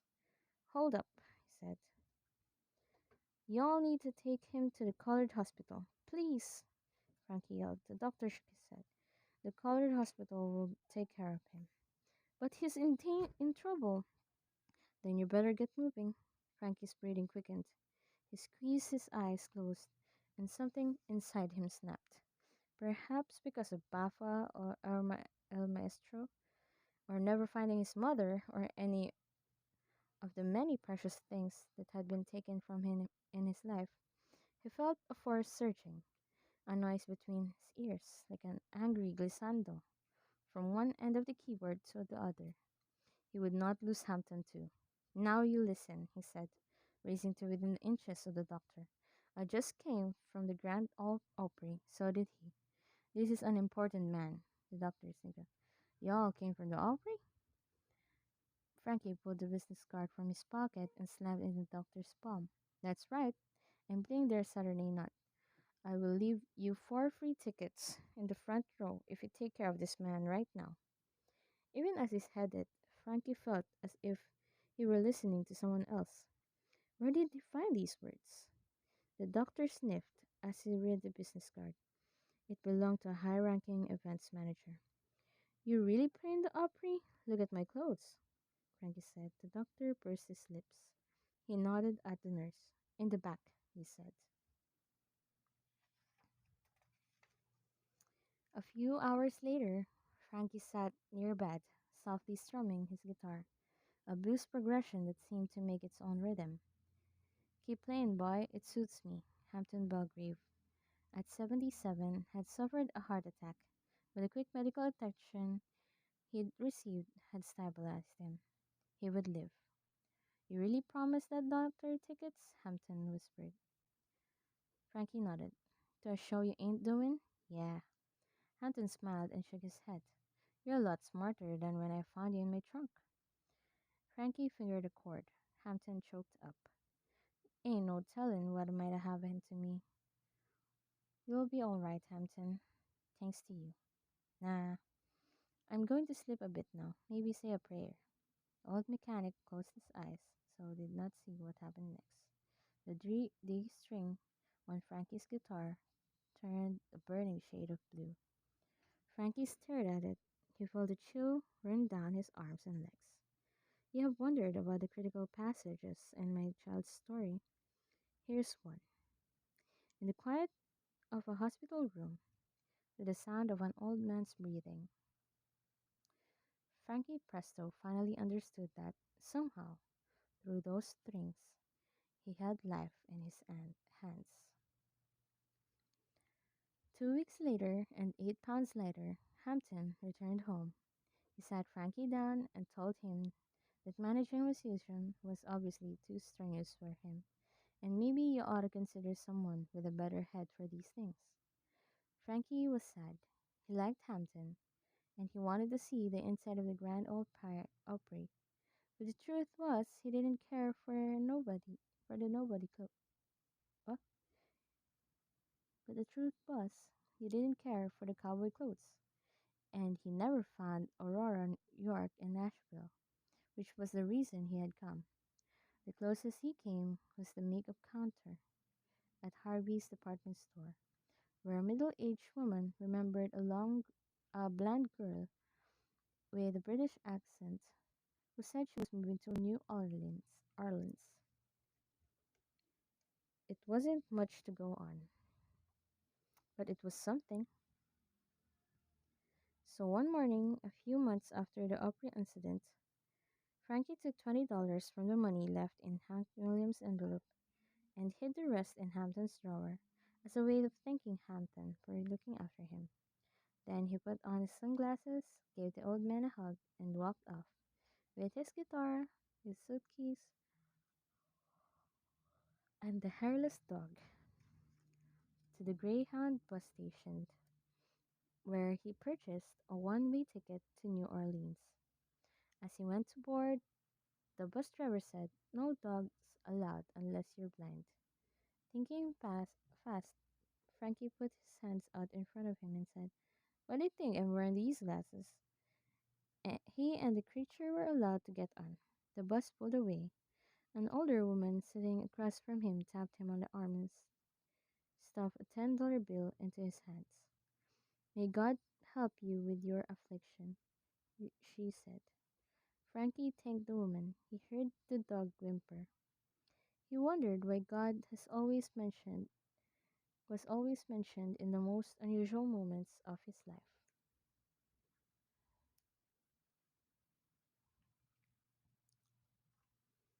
Ah,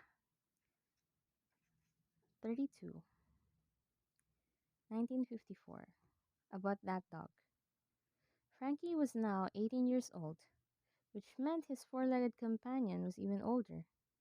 In the life of a canine, that is rare. But this was an uncommon animal, and its lifespan was clearly determined by need, not years. The dog was there to pull Frankie from the river. It was there to distract soldiers at the sardine factory. It was there to keep Frankie company when Baffle was arrested. And somehow it was there, in Detroit, outside the orphanage, when Frankie desperately needed a friend. Down in New Orleans, the dog waited nights in hotel rooms while Frankie earned money playing with doo-wop groups and jazz quartets. During the day, the creature followed Frankie up and down the streets, waiting outside store fronts while Frankie asked about Aurora. Each time my child emerged dejected, with no new information, the dog rose, its tongue panting, and accompanied him to the next stop. But as 1954 drew to a close, Frankie noticed his companion slowing down. It took longer to walk those streets or navigate the high grass below Huey P. Long Bridge, which straddled the Mississippi River. Frankie practiced beneath that bridge 3 hours each day as the trains passed overhead. He'd become quite skilled at rhythm and blues, and he strummed to the beat of the wheels when they hit a gap in the rail joints. The hairless dog would look up at the noise. Chickadee, chickadee, Frankie would sing, but in 3 weeks nothing Frankie played could raise the creature's head from its paws, not even when he imitated the high warble of a young Elvis Presley, and the scrubbing rhythm of his new record called That's All Right, Mama. You are a tough audience, Frankie said. The dog sneezed. What do you want to hear? The dog blinked and looked directly at him. Something slow and pretty? Frankie leaned against a tree and began picking at a 2/5 progression. The air was warm and the sun ducked behind a single white cloud. Frankie's memory drifted. Before he knew it, he was fingering Maalaala Mo Kaya, the song he'd once played to honor the buried dead in the Spanish field. Frankie hasn't tried this place in many years, and he was surprised by how easily it came back to him. Its simple its simple melody was soothing. The hairless dog gave a big silent yawn. When Frankie uh, diminished, when Frankie finished, the animal came to him, and Frankie scratched his ears. The dog licked his fingers. Thanks, Frankie said. Now my nail's sticky. The dog turned and walked into the river's edge. The muddy current was moving quickly. Ben. Hey, careful, Frankie yelled, leaning forward.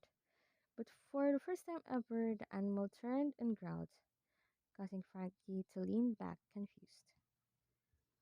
There are songs that you play that you have to restart, and songs that you play that you never get right. But when a song is complete, there's no more you can do. The hairless dog,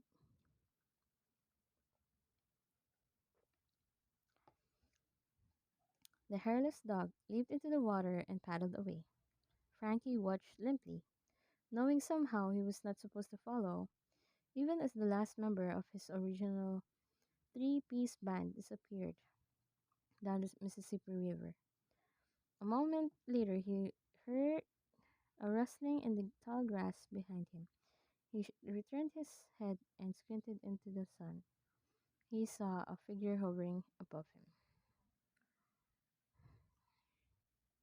smiling. I heard you've been looking for me, Aurora York said. Oh, yes. We're done with the part two, guys. So I'm gonna wait. I'm gonna check again if my sister's laptop was charged. Then I'll be right back. Should I back? This baby?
Hindi ko lang. Baka nilagay sa bag niya. Nilagay niya.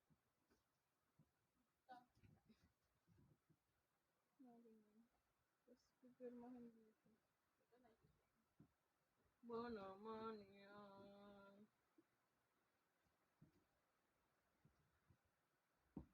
Oh, hello, Mr. Bean Bun.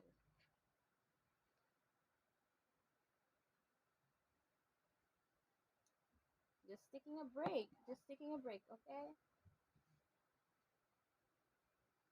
Um, I don't know. Maybe I should download uh YouTube Studios.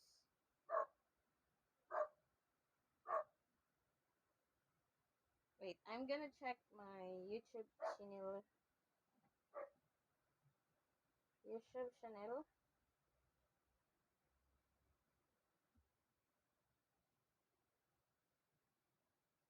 Da da da dum dum da dum dum.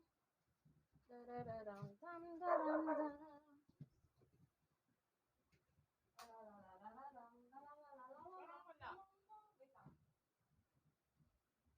Wala sa baba.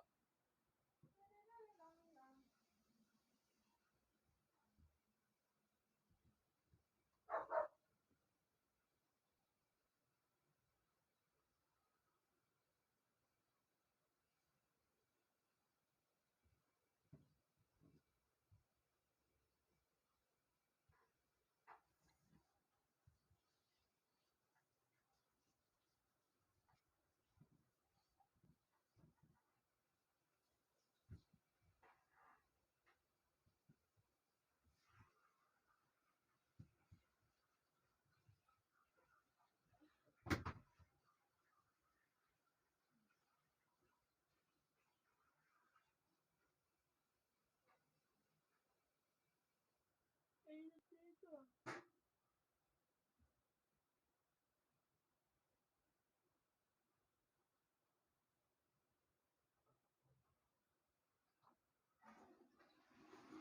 And what?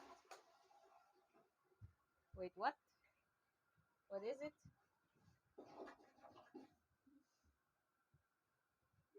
Wala dyan sa baba. Baka nandito sa taas. Baka nandun. Pinakit niya ako eh. Yun nga, check mo nga.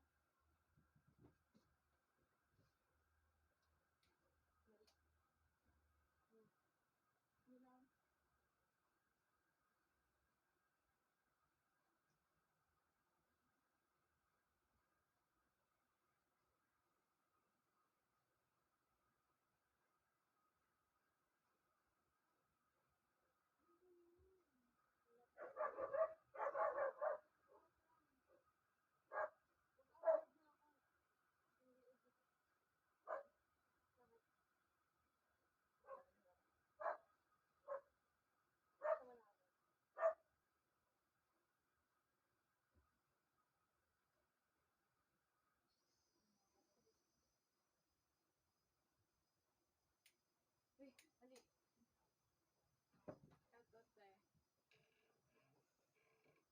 sa taas. Wala yata yung charger.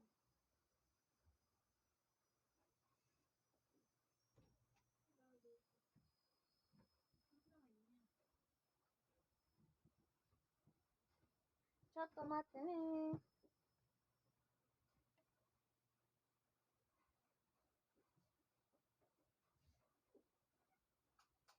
Do you feel pain in your chest at rest during daily activities? Hindi ko naman masasagutan yan, bro. Sinagot ko nga, yes. Hindi pa ako tapos eh. Yes? Pain in your chest? Yes? Di ba? Eh, sige, sabi ko. Lagi ka ba? Yung nakalagay dyan is ano? Parko. Ano ba yung parko? Yung ano? Yung strain? Yung ano? Kaya kailangan dito dito. Hindi ko alam kung ano ito. Parko, oh. Yun nga.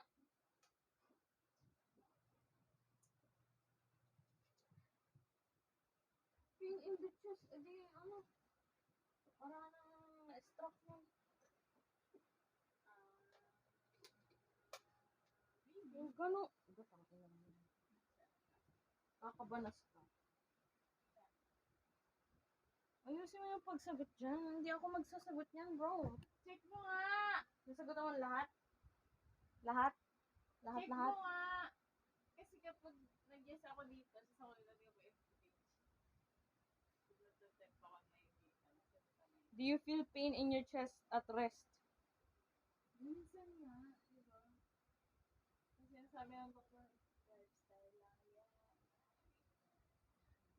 Totoo naman. Sige, ilang beses tayo nasabihan na Ilang beses mo na bang binago yung ano mo? Nang tuloy-tuloy. 2 weeks, diretso. Binago mo yung ano, lifestyle mo. Hindi, sige, tao lang. To all. If you answered no to all of the questions above, you are cleared for physical activity.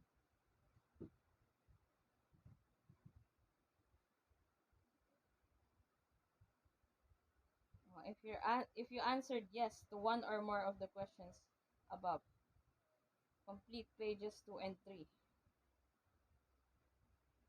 Okay na ba?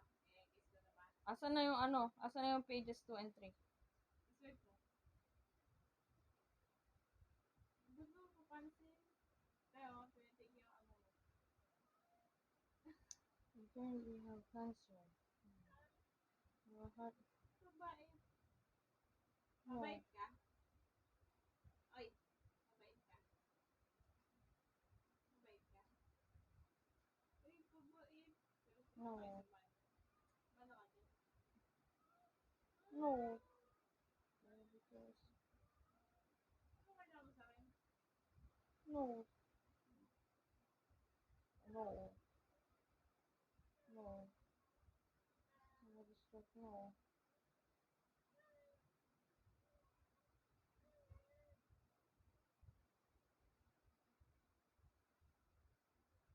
Ano yung weakness? Kaya pala tayo sa weakness. Dami na namang ano ni Angela. Specialisms. Sige, kung gusto mo maging special, mag-yes ka dyan sa mga isa dyan sa mga yan. Ito rin yung tanong ko eh. Do you have Parang a heart or ewan. cardiovascular disease? Wala. Ba't hindi mo sinabi? Ano? Ba't may mistake? Ano yung problema mo? Tanya? Dagdag ka rin sa Tanya. Sa Tanya. Sa problema ko. Sa Tanya ko.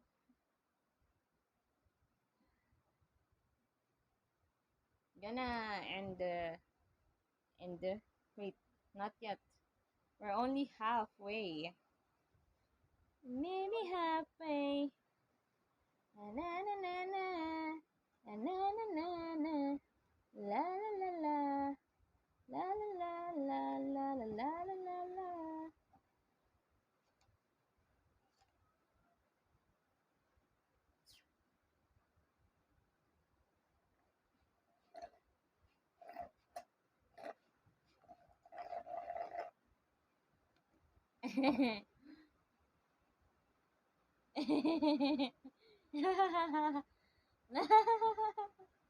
I know.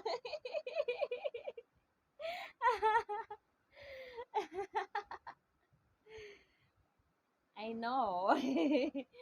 It just sounds like it. That's why I hummed it.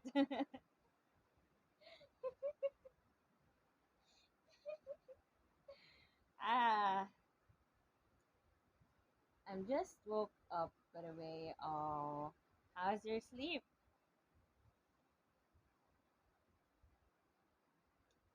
My gosh. I'm thinking about cutting the stream again here, but I'm not sure. Because the book is still too freaking thick. I'm gonna show it to you guys. And it's already Friday. And I was able to upload like the first part earlier, but my sister is saying that she's getting annoyed of me borrowing her laptop even just for a few seconds. Sleep goes well while listening to storytelling stream. 10 out of 10. Effective for real. Aw, thank you. And then right now it's raining pretty hard. I can I can vouch it. College ka na po. And my sister is currently bugging me to answer a thing. Ah, yeah, it's raining.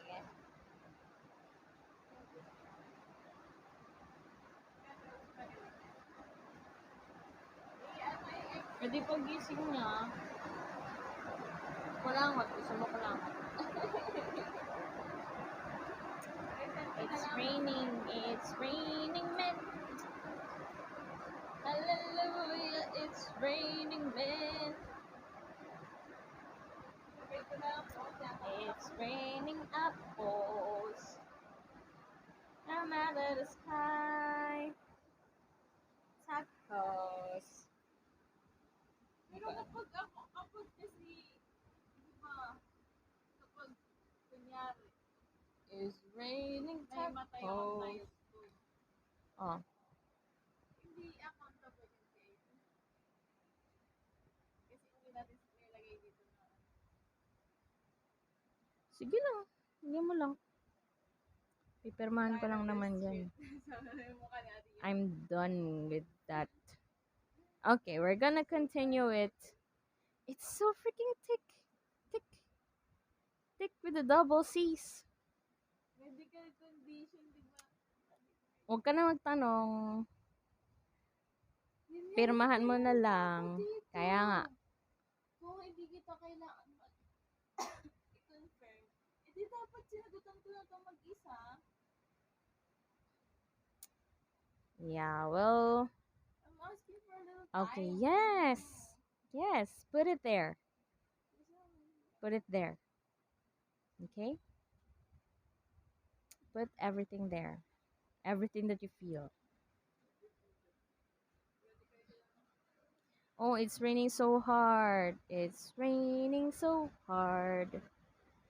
From out of the sky.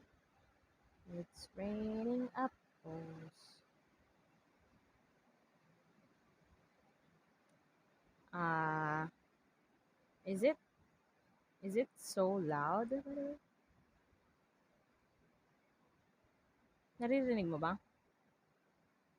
Yung ulan dito sa stream.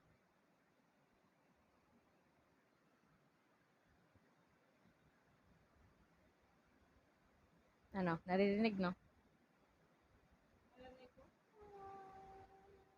Okay, well, we're gonna continue it maybe.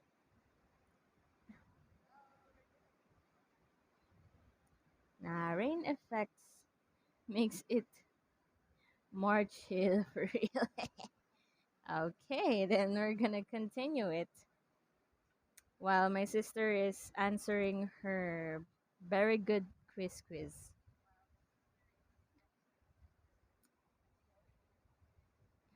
Is it is it loud?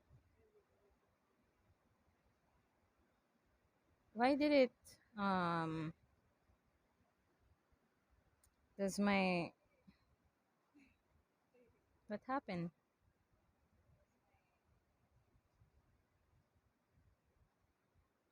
Why is it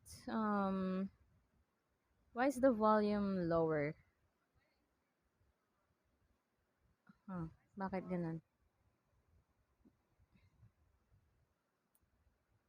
Why is the volume lower now? This time. All this time. And then to live again. La, la. Wala. Bakit ganun? Ba't parang humina?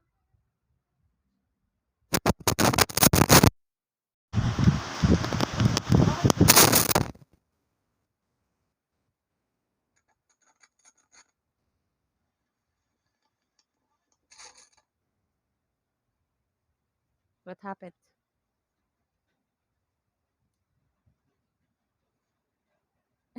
How many books?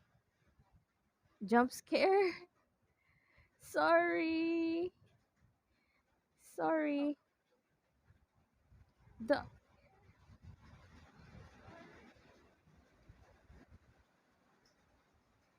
um no, I'm still reading the same book. Okay, and I guess it's just we're still on the part 3. So we left I don't know. I was planning to end the stream. Yes, the same book. It is the same book. You can see you can see this. This is a very thick book. Book book. Wait, let me close it. Like super thick. Oh my gosh. It's so freaking thick. Look at this. We have only read like halfway. It's crazy. Like I've been reading for hours. I've been reading for hours and still not done. Help.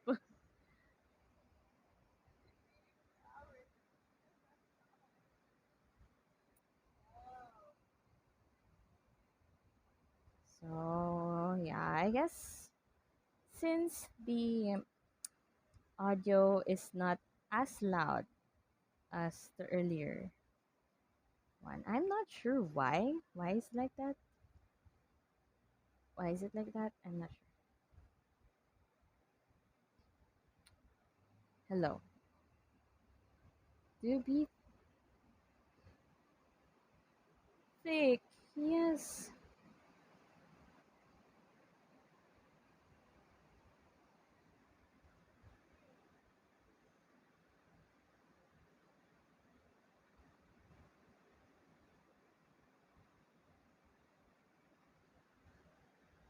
Happened.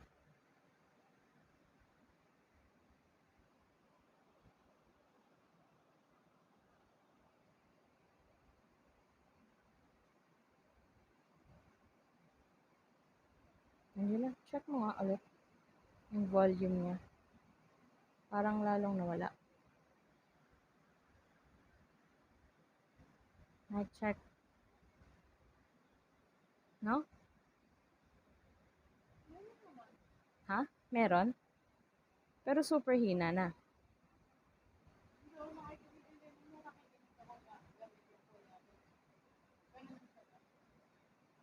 Check mo nga yung ano. Ay, ano ba yan? Before we get into the part 3, I'm gonna check the audio first. Ha? Hindi. Hello. Hello po. Sorry for the adjustments.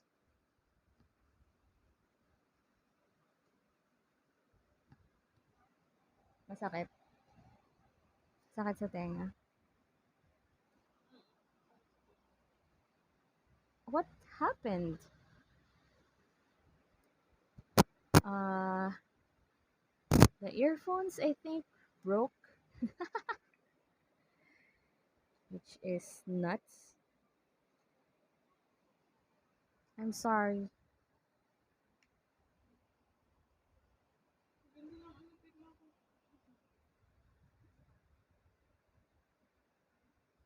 This is definitely weird.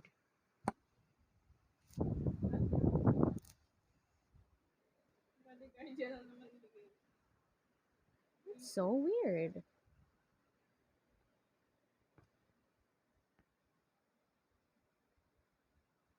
Ah, okay, I'm gonna end it and then I'll I guess I'll restart the phone.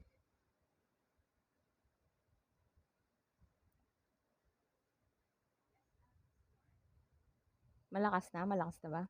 Hmm. Ang lakas nga. Pero parang buong-bulong ka. Iba yung buong-bulong. Eh kasi nga oh, Ah.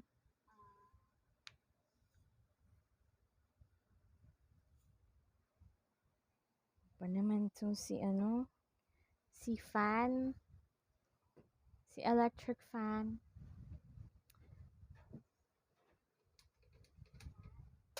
Okay. Sabay lumakas yung ulan. Lumakas yung ulan. Okay. Parang, Are you guys ready for the third part? We're gonna shout it out loud. The part 3. So we already got like two two strings light up, and we already know the origin of the strings and what really happened, why they light up, or why they are called magic strings, strings of Frankie Presto. Adi lang, paabot mo. Please, please, please. Diretso.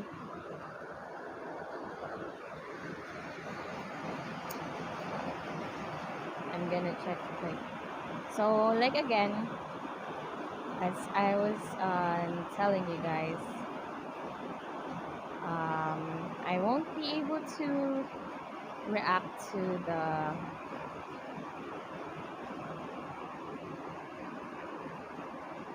yes, I won't be able to react like to the comments or the chats, so uh, please forgive and forget. Wrong quote. How I'm gonna check the battery, maybe it's 28%.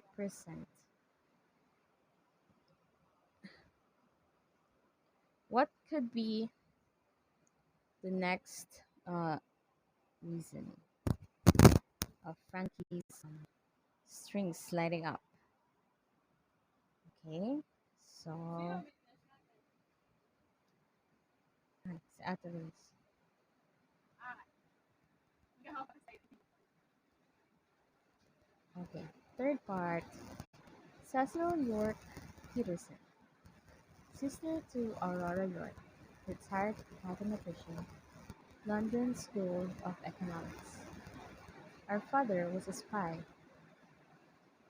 That's how he got to Spain, my dear. He was a spy during World War II, and he thought he'd be safer here than in England. And I suppose, given the blitz, he was right. Father worked for British intelligence on Operation Fortitude. It's quite famous, actually. He distracted the Germans from the Normandy invasion by pretending the Allies were planning bigger attacks elsewhere. Oh yes, dear, they've written books about it. Look it up. Father worked with a Spanish double agent whom the Germans trusted. It was all rather productive, but not for our family. Father left us in a small house in Valencia, my mother, Aurora, and me. Then he left us for good. He was murdered in 1945, 8 months after Normandy. They found his body in a Barcelona hotel, strangled for a while. I suppose he was double-crossed, not murdered. One never knows.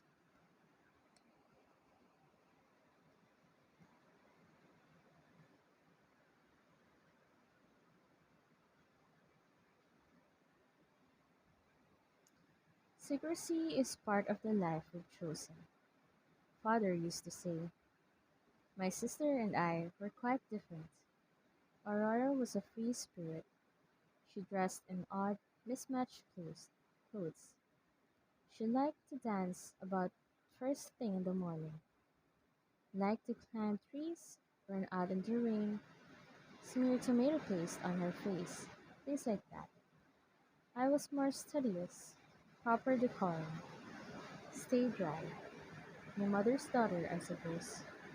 Numbers intrigue me, math, science. I prefer things orderly. Aurora liked things messy.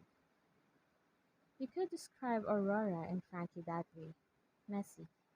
To be accurate, I'd heard of Francisco years before I met him. My sister encountered him when she was quite young, in the woods here in Spain. I don't know what they said or did that afternoon, but whatever it was, he became part of her vocabulary. One day, when I marry Francisco, she would say, or when I get a house one day with Francisco. Honestly, I thought he was imaginary. She was 7, she was only 7 or 8, and you know how young girls are. Anyhow, being the daughters of a spy, truth and lies were often indistinguishable in our home. It wasn't until she ran away in America that I realized Francisco was an actual person. Aurora was a teenager by this point, and that summer she'd gone to Tennessee with our mother and new stepfather for a medical conference. He was a physician, Scottish, awful temper, and Aurora were constantly he and Aurora were constantly fighting.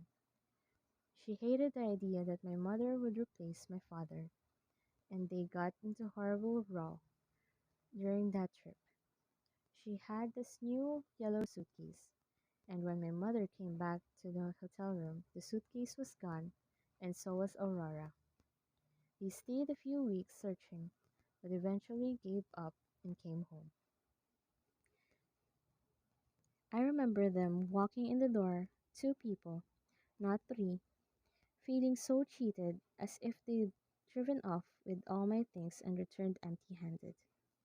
What childhood I had left with my sister, my stepfather took away. I never forgave him for that. Perhaps I never forgave Aurora either, leaving mother and me alone with that man. Over the months, we got postcards saying she was all right, but with precious few details, except that she believed Francisco was somewhere in America too. She could feel it. I dismissed that as some more ramblings from my nutter sister. I frankly don't know how she survived. Then one day, in 1955, she rang up our flat in London. I must have been 23, so she would have been, what, 18 or 19? I answered the phone and I heard her say, Cecil, you must come over. I'm getting married. Not even a hello. I was stunned to hear her voice. I said, Aurora? Is that really you? And she said, He finally found me, Cecil. And I said, Who found you? And she said, Francisco, of course. Oh, that's the way it worked between the two of them. Long periods of absence, then crazy, intense romance. I do believe she and Frankie belonged together, even if they rarely stayed together. It was as if they had a secret they were bound to, which made them joyful most of the time and insane the rest. But in love, oh yes, dear. Frankie and Aurora were more deeply in love than any two people I have ever encountered, and that included my own marriage, which lasted 42 years. I remember Frankie practicing or composing, and my sister would come up behind him and kiss his ear, always his ear, and he'd say, Aurora means dawn, and they would laugh, whatever that was about. They sang little duets together. There was one Spanish there was this one Spanish song about a railroad car. La panderola la la la la la la la la. Do you know it? I just thought being here in Spain, well, anyhow, they were at their happiest just before Frankie became famous, which is when they had their wedding. They were living in New Orleans. I booked passage to be Aurora's maid of honor. My stepfather forbade my mother going. Can you believe that? He said, the little scrubber has caused us enough headaches. Honestly, the man was poison. So I traveled to States by myself, and when I got to New Orleans, I discovered that since neither Frankie nor Aurora had the proper paperwork, they could not be legally wed. That didn't stop them. They threw their own wedding at a nightclub in the French Quarter. No, I can't recall the name, but I remember it began at 2 a.m. after the establishment closed. There were lots of musicians there. Fats Domino played the piano. He was a friend of Frankie's, and quite a few jazz artists too. That was the first time I heard Frankie perform. He was brilliant, really. I understood why my sister fell for him. He sang like a nightingale and was severely attractive. At the time, he was working with a group of, is it doo-wop music? Yes, exactly.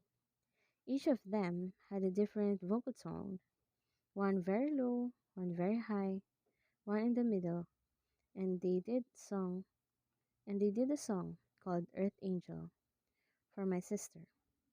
Frankie actually got down on one knee when the song asked, Will you be mine? And Aurora started crying when he put a ring on her finger. I was truly glad for her.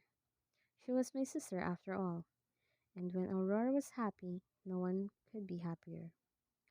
She would grab your hands and swing your arms and say, Isn't this wonderful?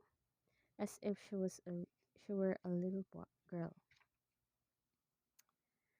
Maybe that's why she and Frankie were attracted to each other. They were hardly allowed to be children when they were children. So when they were adults, they often acted like, well, children. Let's just see it. Sleeping late, missing appointments, always laughing and apologizing their way through things. But they were children, were they? And that's where the trouble started. When she would leave him for long stretches, I would scold her, but she always had an excuse that he needed to work on his music or she needed to get through something.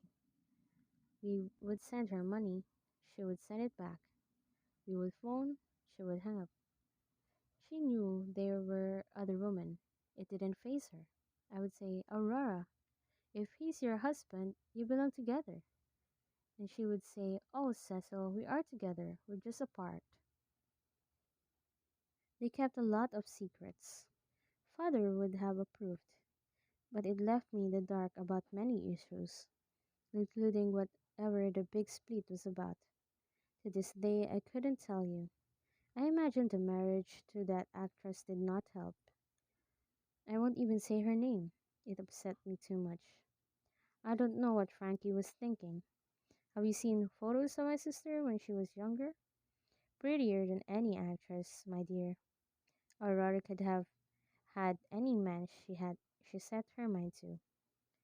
She chose Frankie. There it is, really. Do you know the Latin motto at the London School of Economics? Rerum cognoscere causas. That means to know the causes of things. But there was so much I didn't know about Frankie and Aurora, so perhaps I'm not being very helpful for your report. I can only confirm that he was the cause of a lot of joy for her and a lot of heartache. Maybe because of that, he didn't think I liked him. Whenever they visited, he would hug me and say, Cecil, let me play you a song. And I would say, no, that's quite all right. I wasn't going to let his music charm me. Artists believe that art makes all behavior acceptable. I do not agree, and I told him so. Looking back, perhaps that was harsh, but I have always been the practical one. Aurora, Aurora understood that. She used to laugh and say, You're better off if he doesn't play his music, Cecil.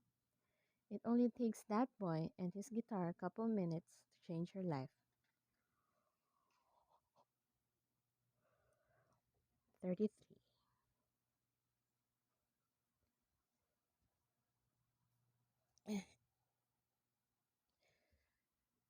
Frankie and Aurora, a symphony in itself. I've spoken before about love and music, the tango duet. Suffice it to say, there was a reason for that. For all his amorous adventures, Frankie Presto felt empty with nearly every woman he was with. Mia could want me too, even at the expense of others. You follow me to lonely practice rooms, faraway stages, late hours inside smoky recording studios. Your weary fingers banging piano keys, your tired lips clamped around a mouthpiece, playing on, forsaking those who love you and who you should love back. They will lure you. I will lure you more. I will lure you more. It is the price I exact, and the one you pay. Frankie saw this early on. One night during the time with Duke Ellington, the famous band leader had two attractive women waiting in a long black hair. Do you like those pretty ladies, Francisco? Frankie grinned. I agree, they are fine, but music is my mistress. Do you know what that means? Frankie shook his head. It means those ladies will be gone by morning, but my piano will still be here. As a boy, Frankie did not understand. As a man, he understood completely. Over the decades, no matter whose bed he landed in, I was Frankie's mistress, and I could steal him back from anyone. Anyone except Aurora York.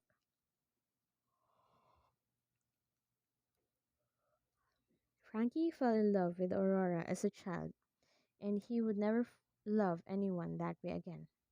It was that simple. He thought about her, he pursued her, and every time he lost her, he pursued her again. From that first day in the Spanish woods to that fateful night at Woodstock, theirs was that a human's label, a true love story. But all love stories are symphonies, and like symphonies, they have four movements. Allegro, a quick and spirited opening, adagio, a slow turn, minuet or scherzo, short steps and 3/4 time. Rondo, a repeating theme, interrupted by various passages. I always knew where Frankie and Aurora were heading, given this musicality. How could they not know? How could they not follow form? Where's the Where's the third, fourth part? Oh gosh, it's still thick AF. I'm getting freaking sleepy. 34. Their first, 34, 1955. Their first movement, Allegro. Quick, lively. It began in Spain and picked up speed in Louisiana. They found a place to live, renting a one-room apartment above a New Orleans drugstore. Aurora slept in a single bed and Frankie slept on a couch in the other room. Still shy to the ways of love and mindful of Aurora's warning that everything up to now is does not count. We're still starting we are starting fresh. Each night over red beans and rice, Frankie told Aurora about his adventures, his boat ride from Spain and meeting the Django on the docks and the orphanage Hank Williams and Grand Ole Opry. She leaned in with her cheek in her hands, marveling at all the places he had been. She did not say much about her own travels, and Frankie did not ask about the bearded man in Detroit, or any other people she might have been with.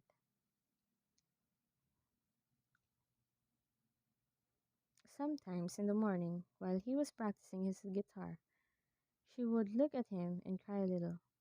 Once he asked, "What's wrong?" And she said, "Why didn't you find me sooner?" And he said, "I ran after you that night." And she said, "I was ashamed." And he said, "It didn't stop me." And the soldier, and he told her about going door to door with a hairless dog in different cities. "Thank you," she said. "For what?" "For not giving up." "Why would I give up?" At night sometimes they walked along the Mississippi River and shared fried dough from the inside of a paper bag. Music could be heard from the clubs and in the French from the clubs in the French Quarter, and Frankie would sing along. Or he would do the song the children in Villarreal used to sing when chasing the train through town. Through town. La banderola, la la la, raparola, la la la. Aurora would laugh and rest her head on his shoulder, and Frankie remembered the conversation he'd once had with his guitar teacher. Ah, I'm so sleepy, guys. End the stream. I'm gonna end the stream, okay? Stop for now. Bye bye.